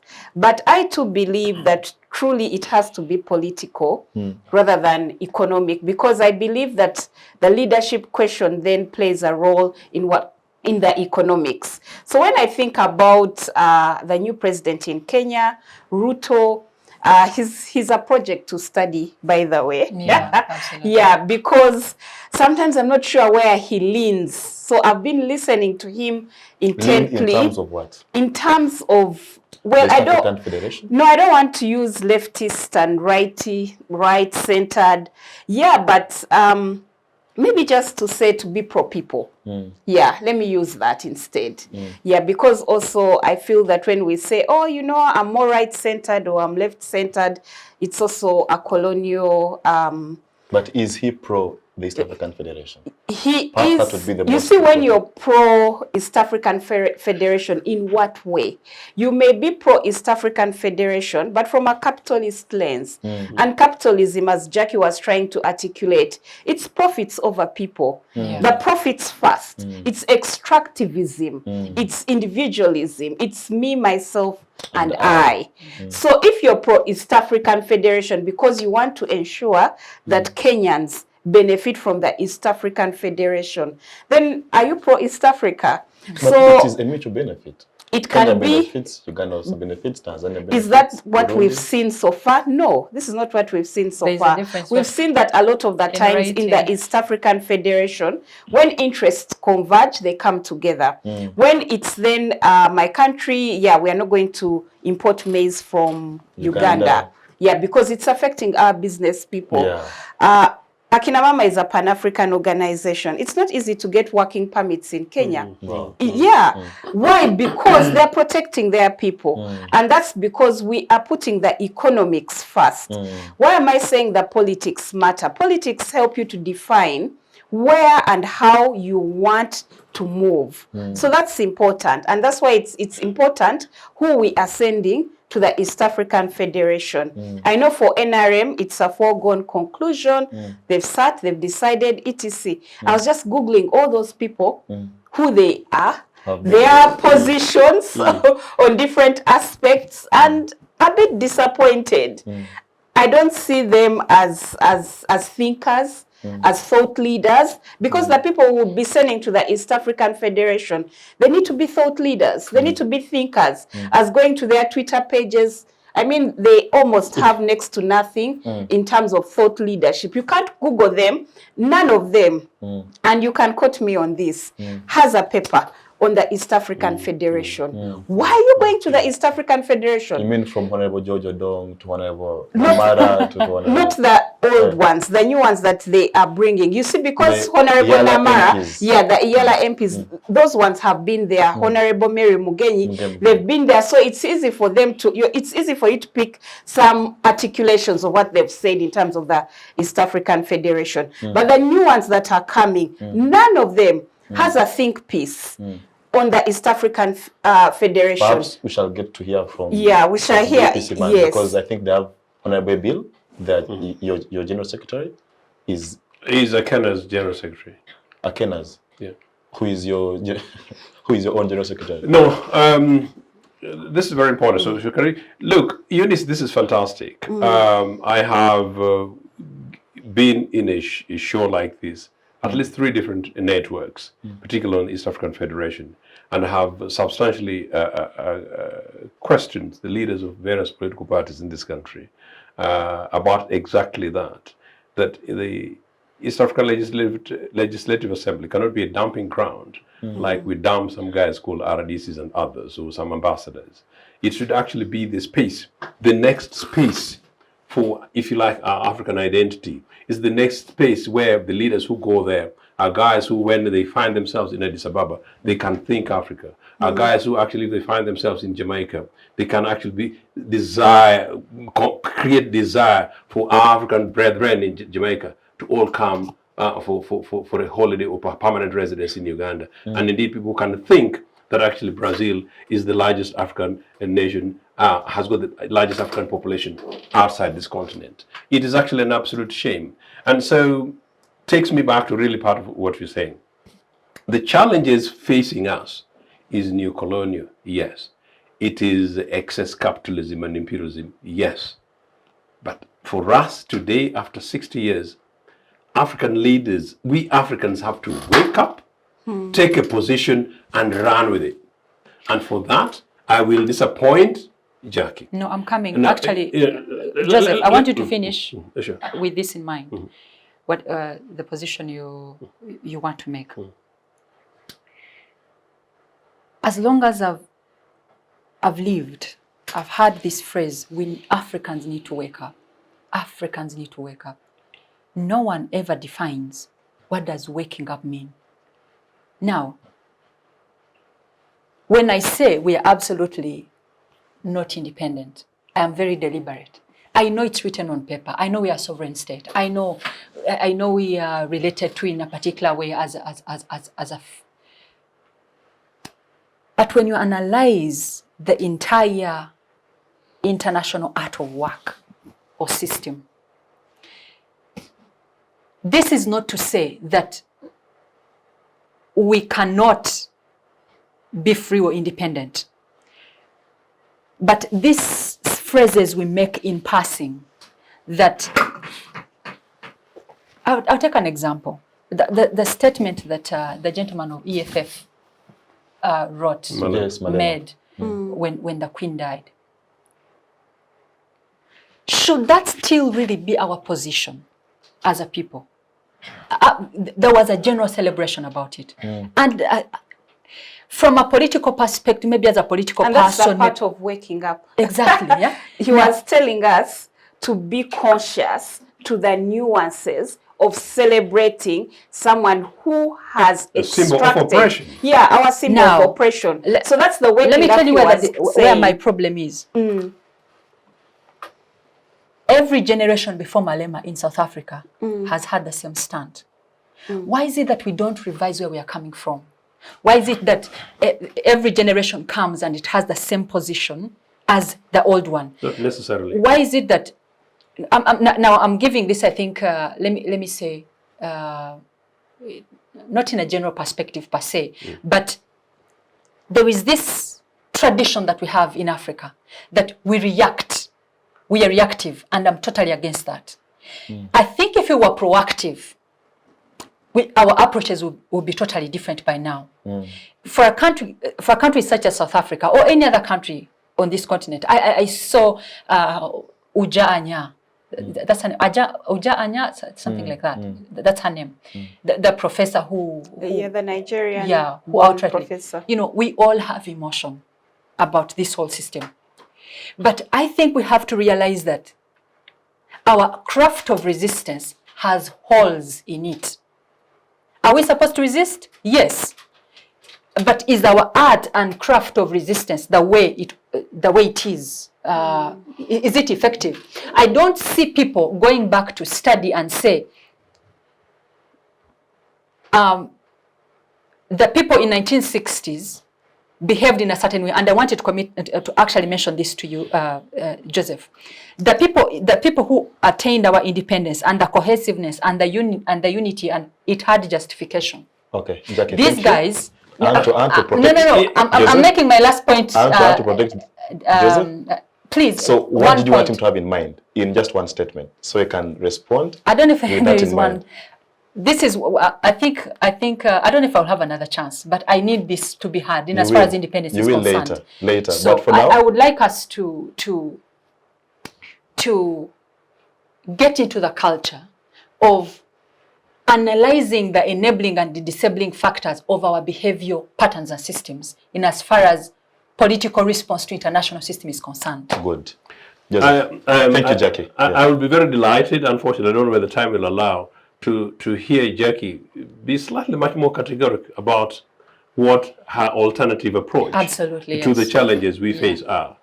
Because in a way, the nuances that I picked from Eunice is not contradictory to that of Malema's. And while I did not listen to Malema's statement in entirety, I have an appreciation of what he was referring to, and exactly the dilemma that we're actually facing. And we can't have it both ways. We have to decide whether we are independent or not, and if we're not independent, what are we doing or what should we be able to do about it? I was basically actually trying to build this on, and I think I lost a bit of my trail here, but quite clearly I can come back and say, look, as a continent, of course, we're talking about East African Legislative Assembly, the organization which is now in change was formerly East African Community. There's no reason why it should not have continued as East African Community. These are names and semantics. Just the fact that other countries come and then you call it whatever, and then it becomes a complicated name just to appear that people are being clever. And they're really being clever when the population continues to suffer. Eunice, I have recently, I was a guest specific program on this, on East African Legislative Assembly question. And as I said, I made a commitment that in the event that I lead UPC in future, that I would make sure that whoever emerges as a UPC candidate for the East African Legislative Assembly goes around the country and puts their program on the table. And that in the event that I'm actually a leader of UPC, and I hope I will be, that I challenge all the leaders of the various political parties, that we begin to have this kind of conversation to address exactly that. That by the time surely we have East African Legislative Assembly elections, that surely citizens of this country should know who our representatives are, not only who our representatives are, but what they're going to do. Wasting our money on flights to Arusha, Tanzania. But there is something else that I actually radically want to suggest, that perhaps we should remove that power from a rather 50-50 assembly in, I want to be kind to my colleagues who are some of these are my friends in the National Assembly, and make sure that East African Legislative Assembly members, representatives, are directly elected by citizens of that country.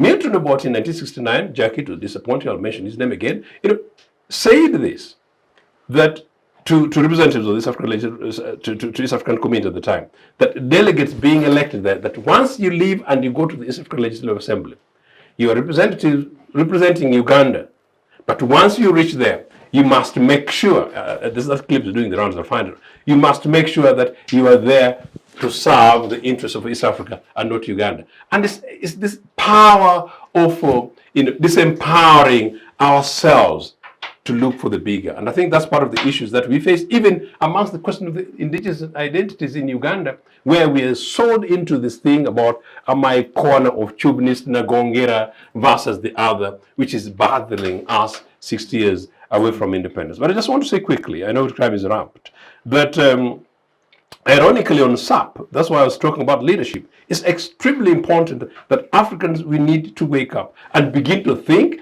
And when you're talking about the thought leaders, unfortunately, it will have an ideological lens. African leaders need to be, we need to begin to imagine this with young guys like yourselves, begin to think that, well, what are my views, what's my world viewpoint about education in Uganda? Should it continue to be subject to profit motive? What is my viewpoint on health?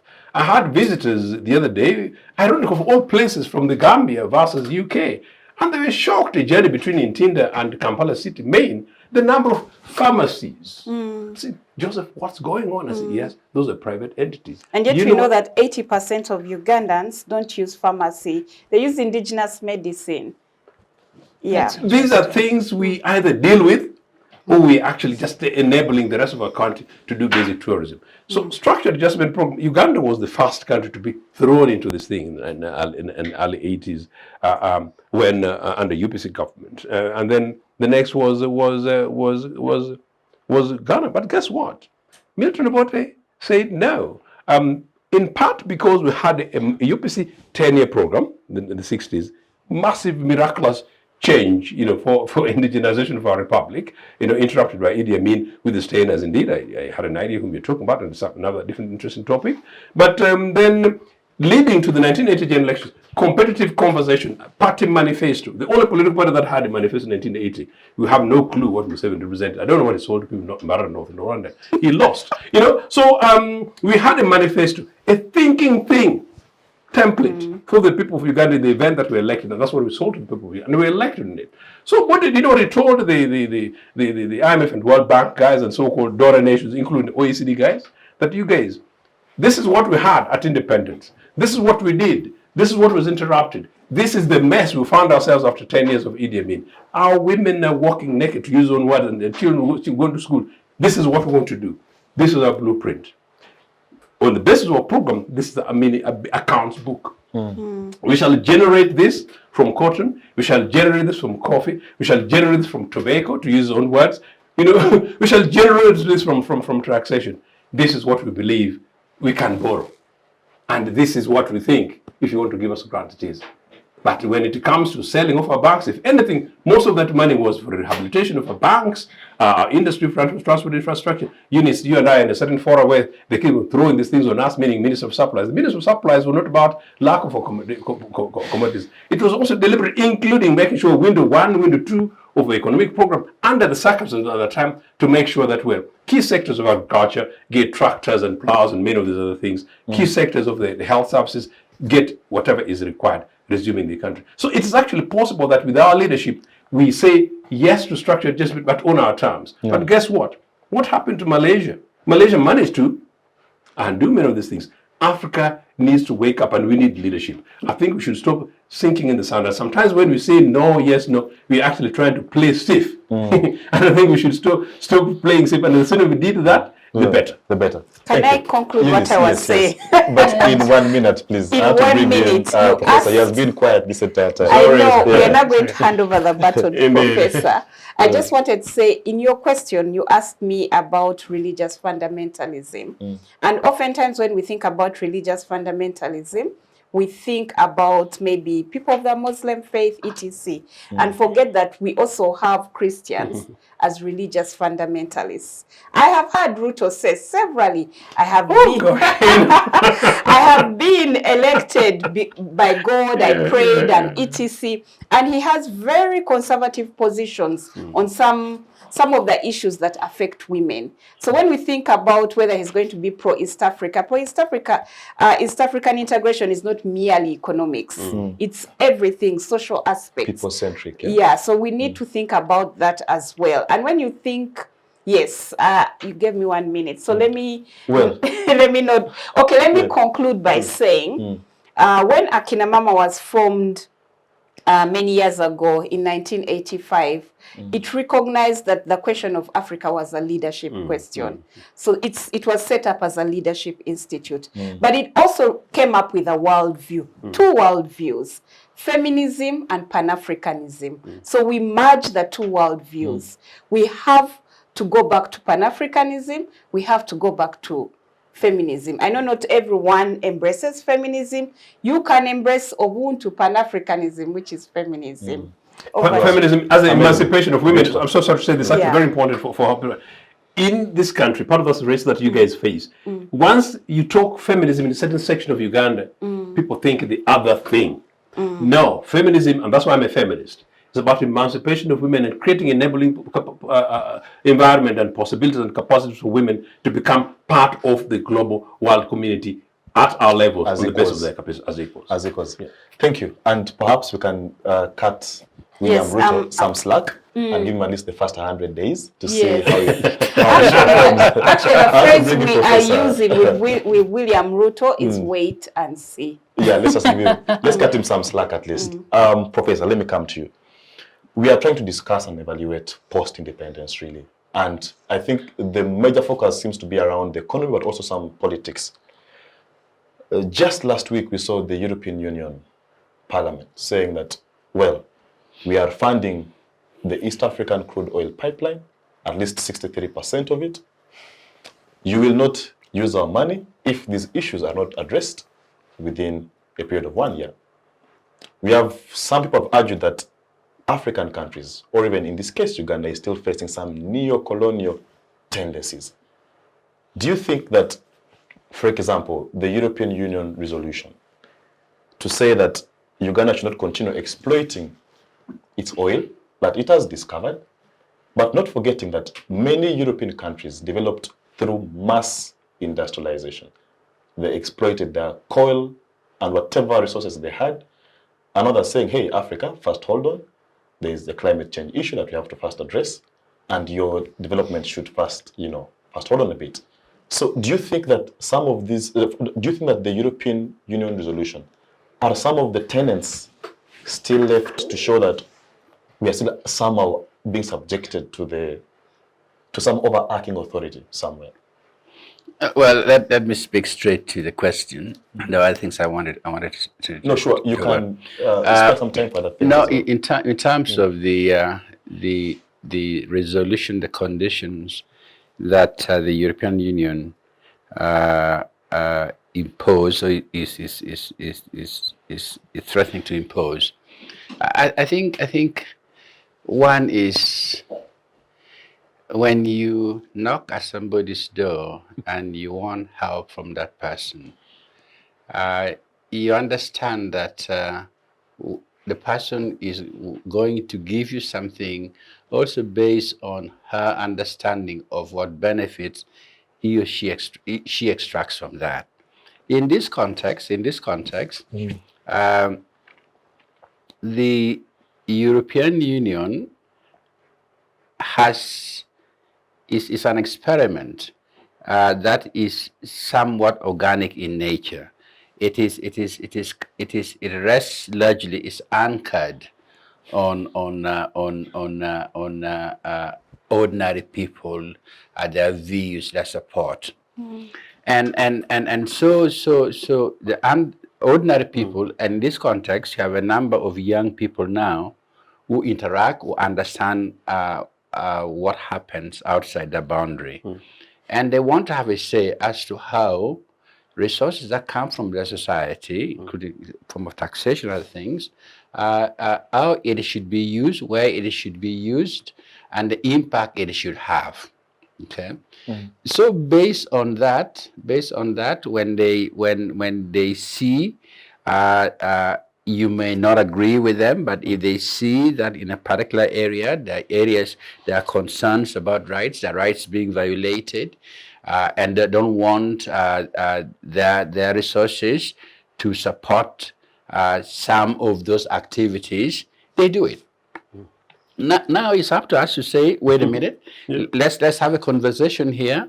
Perhaps what the decision you are making based on your understanding of the situation is not necessarily accurate. Let us have a conversation about it. But to throw that out and say, look here, this is neocolonialism, I think it's very unfortunate.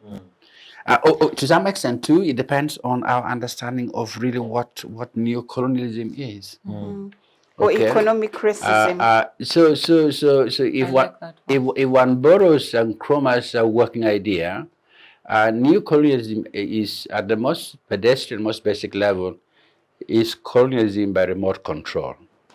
Okay, we control institutions, structures, and the like, but we do it from afar.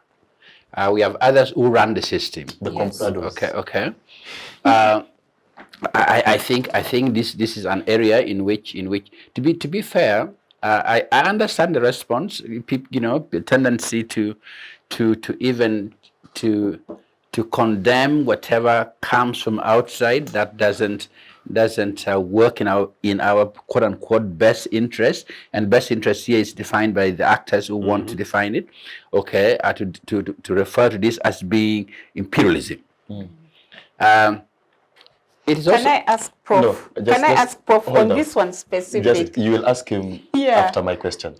Professor, yes. African countries, and in this case Uganda, are dealing with issues like HIV, issues like malaria, issues like hunger, poverty.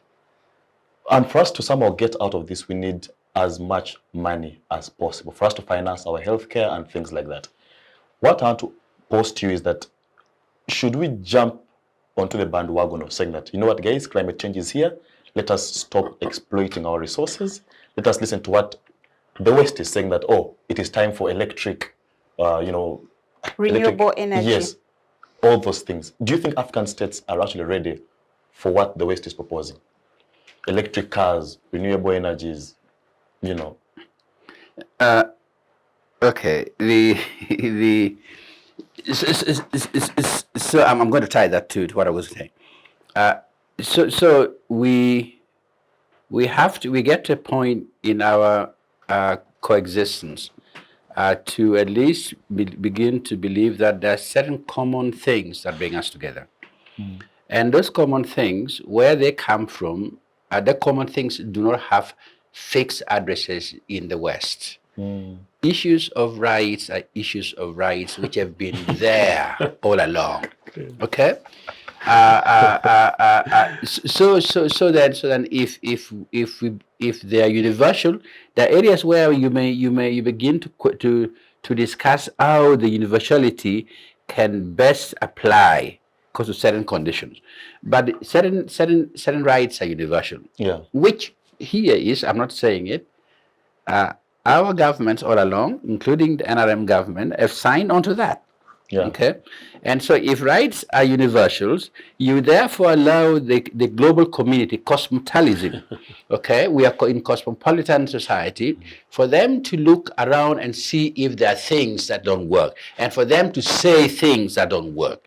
If they say things that don't work, we are part of the community. So in that context, now the idea of and I think but why haven't they come out aggressively to castigate the human rights, the human rights being abused, for example, in Ukraine?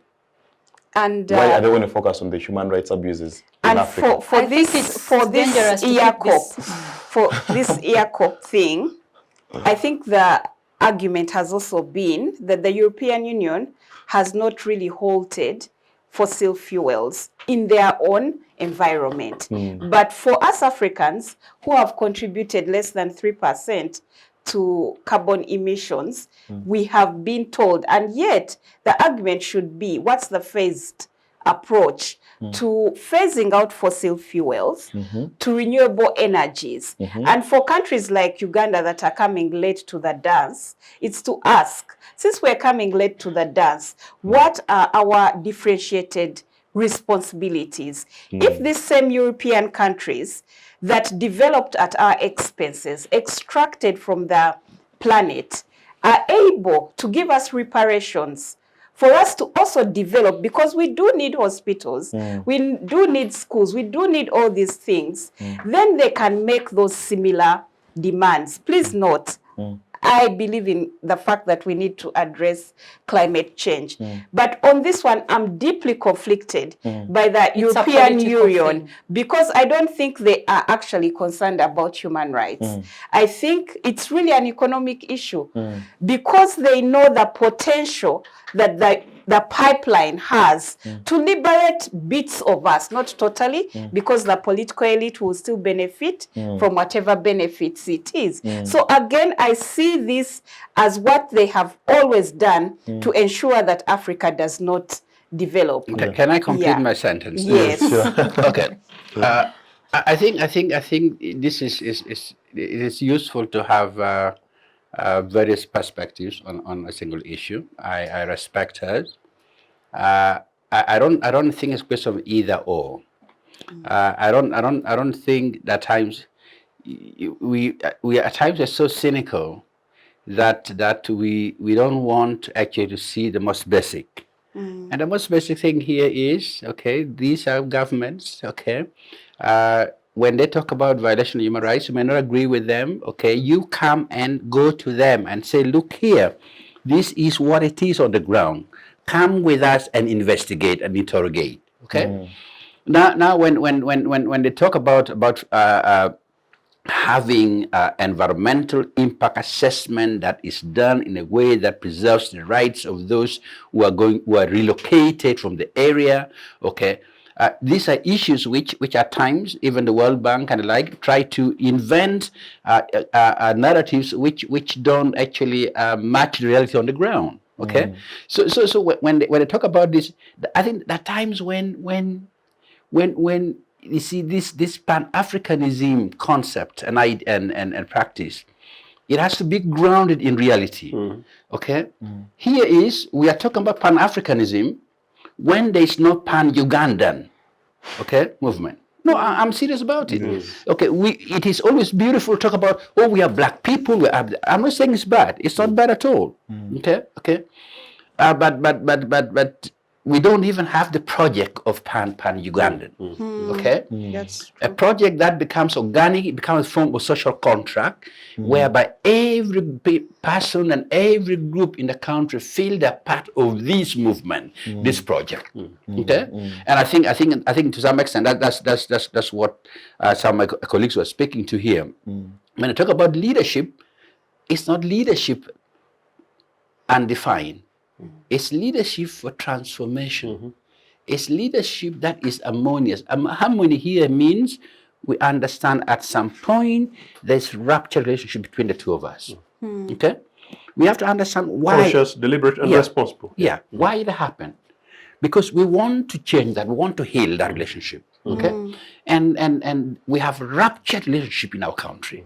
Okay, we may run away from it. We may say, if one area says, let me give an example. I just came from part of Choli, where people are quite concerned about the cattle rustling coming from Karamoja, elephants destroying their crops, and sometimes South Sudanese coming in from Palabek area or Rom and the like. Okay, and people have got to a point whereby even some of the strongest supporters of the NRM are saying, wait a minute. We don't think the government really wants to solve this problem. So what you should do, this was in a rally that took place on Saturday. A number of actually member parliaments were there. They say, we want an Acholi now to be sent here to command the UPDF because that Acholi, son of this land, will have our feeling, okay, and will make sure that he commands in a way that defends our interests. At the most basic level, you say this is sectarianism. You look at it closer, it means their anxieties, their concerns in certain section of our community, which they feel they've been left out or are not being addressed. And we need to do those things. And so this concept about Pan-Africanism is good. I'm not saying it's bad.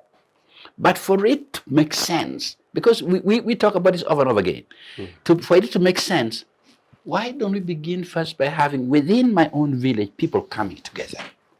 Okay, in our own country, okay, we don't. For example, we had this election, and I'm going to shut up now. The last election happened, and there is one perspective that suggests that Buganda voted against the NRM. So now all of a sudden, Buganda, based on that perspective, I'm not saying, I don't know, I'm going to identify where it comes from, is that now Buganda is actually is an enemy. Okay? And not until we begin to understand that when you allow this so-called democratic practice to take place, you allow people to vote the way they want. And there are many reasons why they vote the way they want. It is not your responsibility to therefore arbitrate why they vote the way they vote. Okay?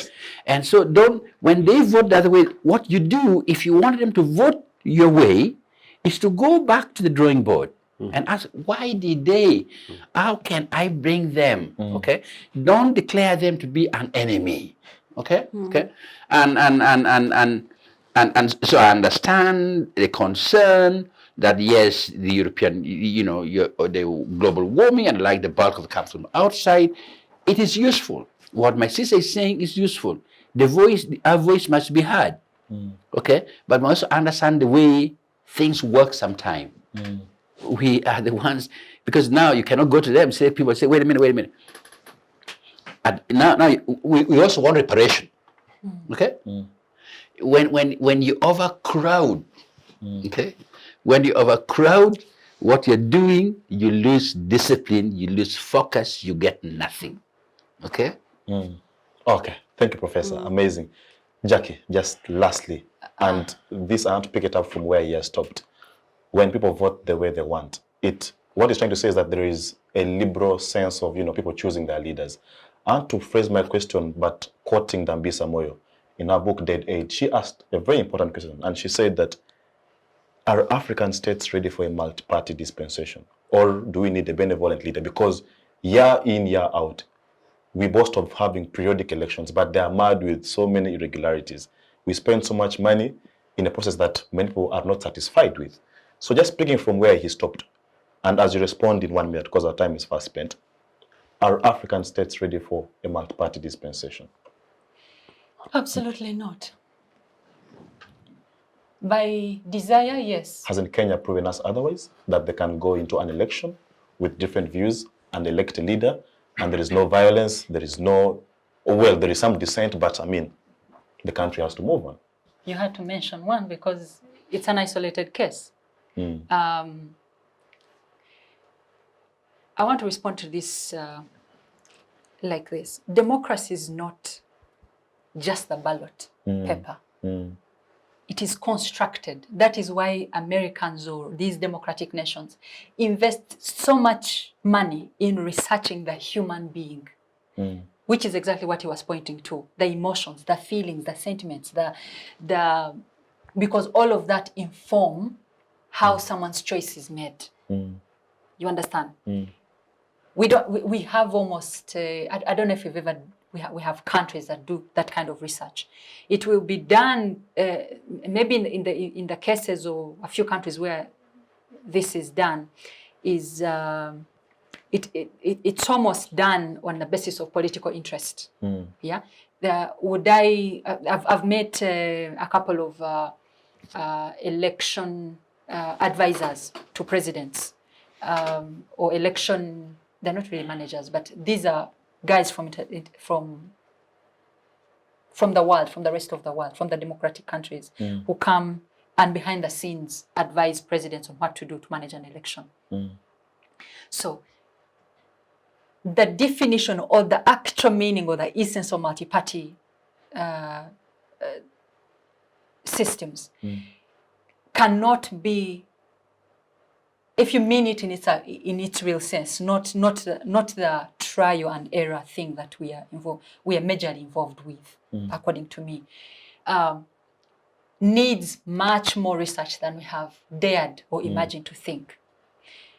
And this also sort of relates to what I was dying to respond to mention.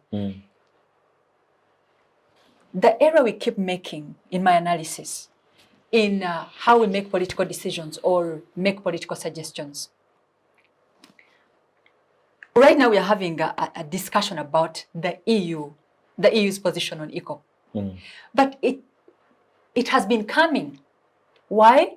Because if you observe, all the terrorist groups that we've had break, actually from the day the war on terror began, it's nations with oil and gas that were affected mostly.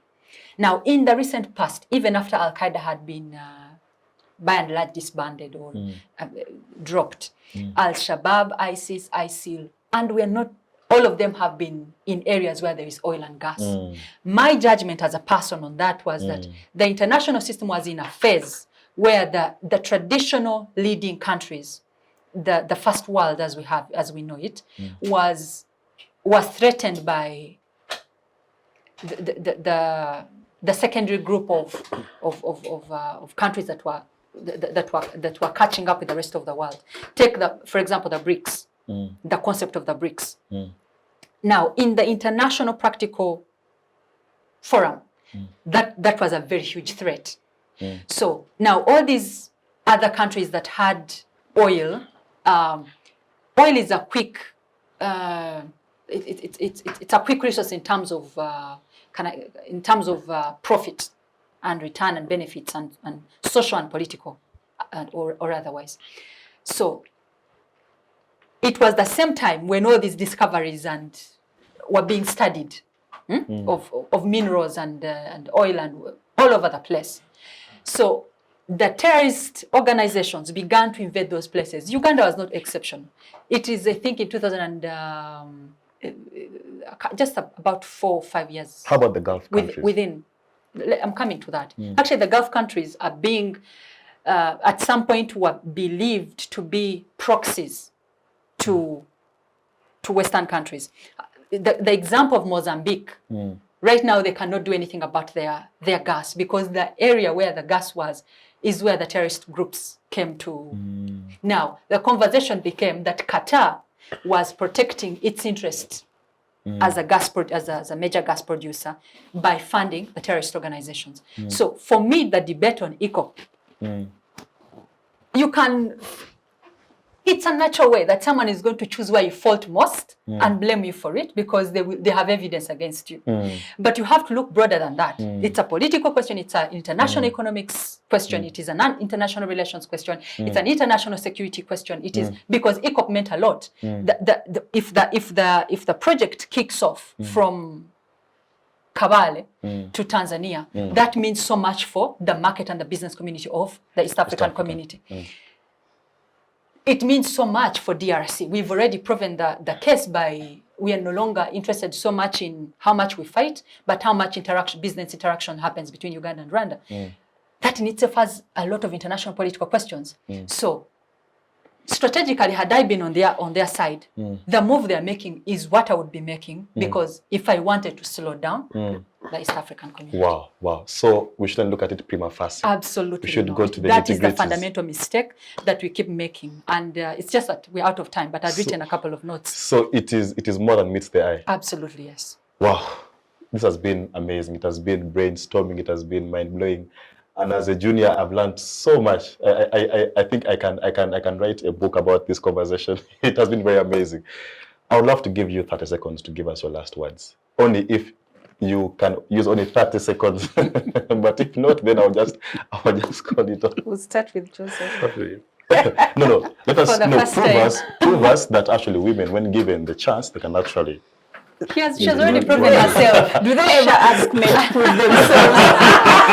Why do they always have to ask? You see, they always ask women to prove. You know, in the Kenyan election, Martha Karua was asked that is Kenya ready for a woman, and she said, "Is a man ever asked that question?" Yeah. Those So are the yes. So my final words. I agree. I take what my senior has said, Professor.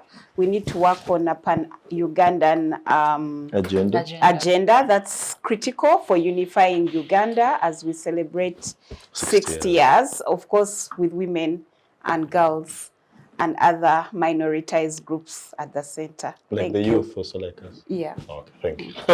At least you're our ally. Yeah. Yes, Professor, your last 30 seconds. On the issue of advancing gender equality, I think that two governments that have done quite a bit, and they must be recognized. The UPC did it, and NRM is doing it.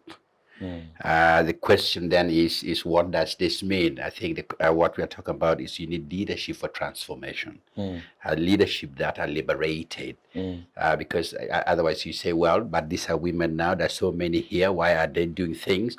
But the men are there, and the men have not been able to do it, some of them to do the things that men are supposed to do for the community. So it's a question of leadership.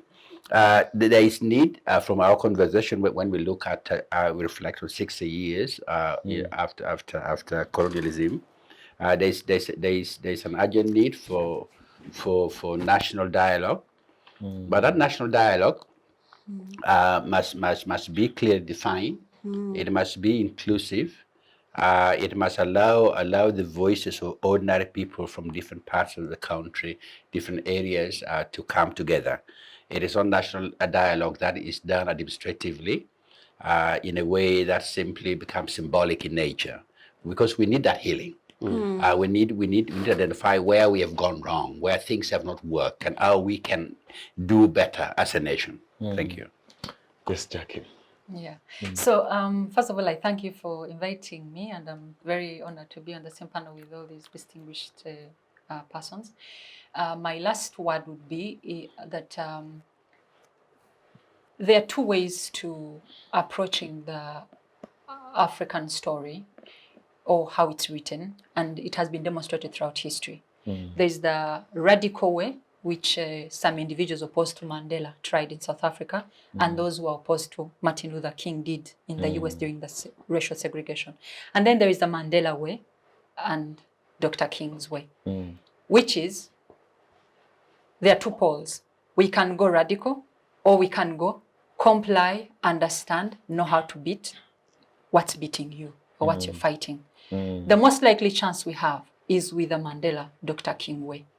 But from time to time, we've proven ourselves to be doubtful of long-term strategies because we don't trust each other. If I hand over a relay to someone, can I trust them to see it through? But that is our exam. But the craft of reacting and reacting and reacting works so much against us because all we do is inform the enemy what we are, our weaknesses, and that's what he comes to exploit. Because there's always someone who is emotional enough to use against the good. Thank you so much. Yes, Joseph. Yeah, thank you. My brother Ogenga, when I returned from exile in 2005, after defeating NR legally in court, returning to multi-party, which is the competition of ideas, which basically must be the way forward for this country, this continent, not sticks, not guns. In one of my first major solo press conference at Uganda House, I actually called for a National Truth and Reconciliation Commission. I remember when I was going for that, I asked I told Haji Badru Wegulu, who was then my leader, in town, and he was rather uncomfortable about some of the issues that are going to be raised from there. And because he had never objected strongly to anything I said, I sensed that in case I went bad, now this is straight from my book, I had to call the president, with whom obviously we had a conversation, and I knew the president with me at Pound. They said, Joe, do as you see fit. So in that press conference, journalists were like this. One of the things I was saying was that the National Truth and Reconciliation Commission would actually help put everything to help Jackie and my young brother here, but also all of us, but also to create a basis on which we're able to begin to have a conversation and a healing, in a way. But also, and that would address key big issues today from independence. What happened, the lost countries, the 1966, indeed events leading to the 1971 coup, the ministers who were held back, that people think it was what is intolerance when actually effectively responsible or involved in a thing that nobody would tolerate, and Mr. Musiime wouldn't. Yes, indeed, whatever happened leading to 1979 Liberation War, and what happened in Masaka, who banned Mbara, what happened in Umbachi. These are big issues that continue to be hard in our faces and voice, and these are things that we need to be able to deal with. But particularly also, what happened in Luwero? Who started it? What were the circumstances? Whose scars are how many? How many did Mr. Musiime kill? How many did UNLA kill? What happened in the war of genocide in northern Uganda, as my brother Otunnu would actually call it? What was it? Events leading to the Mukura massacres. These are things that my brother, he was trying to hint that we try to massage. At this stage, as a leader, I am saying this is a conversation that we need to be able to have openly, not in a vengeful them versus us way, but to create a situation, a possibility in which leaders that come after me, which are basically yourselves, have got a possibility that we're able to lead a nation that can be a nation that goes to East Africa as a foundation for Uganda and East Africa, and that is able to create a Pan-African East Africa which serves African humanity as it was indeed founded, starting from way, way, way before independence, way, way before 1894. It is possible, it just needs leadership. The guys who have the capacity to be able to do that are the guys who are most uncomfortable at the moment because they think that maybe they can do without it. I can honestly tell them it's absolutely in their interest to buy this idea from us. For us in UPC, we shall give every support because do you know what? We love this country more than ourselves. We love this country definitely for our children going forward, and we love it more than we love anybody else. And for that, it's a free gift. Wow. I can't have been more privileged to moderate this conversation. Thank you very much, Eunice. Thank you, Professor. Thank you, Comrade Jackie, and our senior, Mr. Ochieno. Thank you for spending the time to be on the Citizen Chat Show. Well, I don't want to spoil what I've just said, and I'll just end this show right here. Thank you for spending the time to be on this conversation. Hope to see you next week, same time. Bye-bye.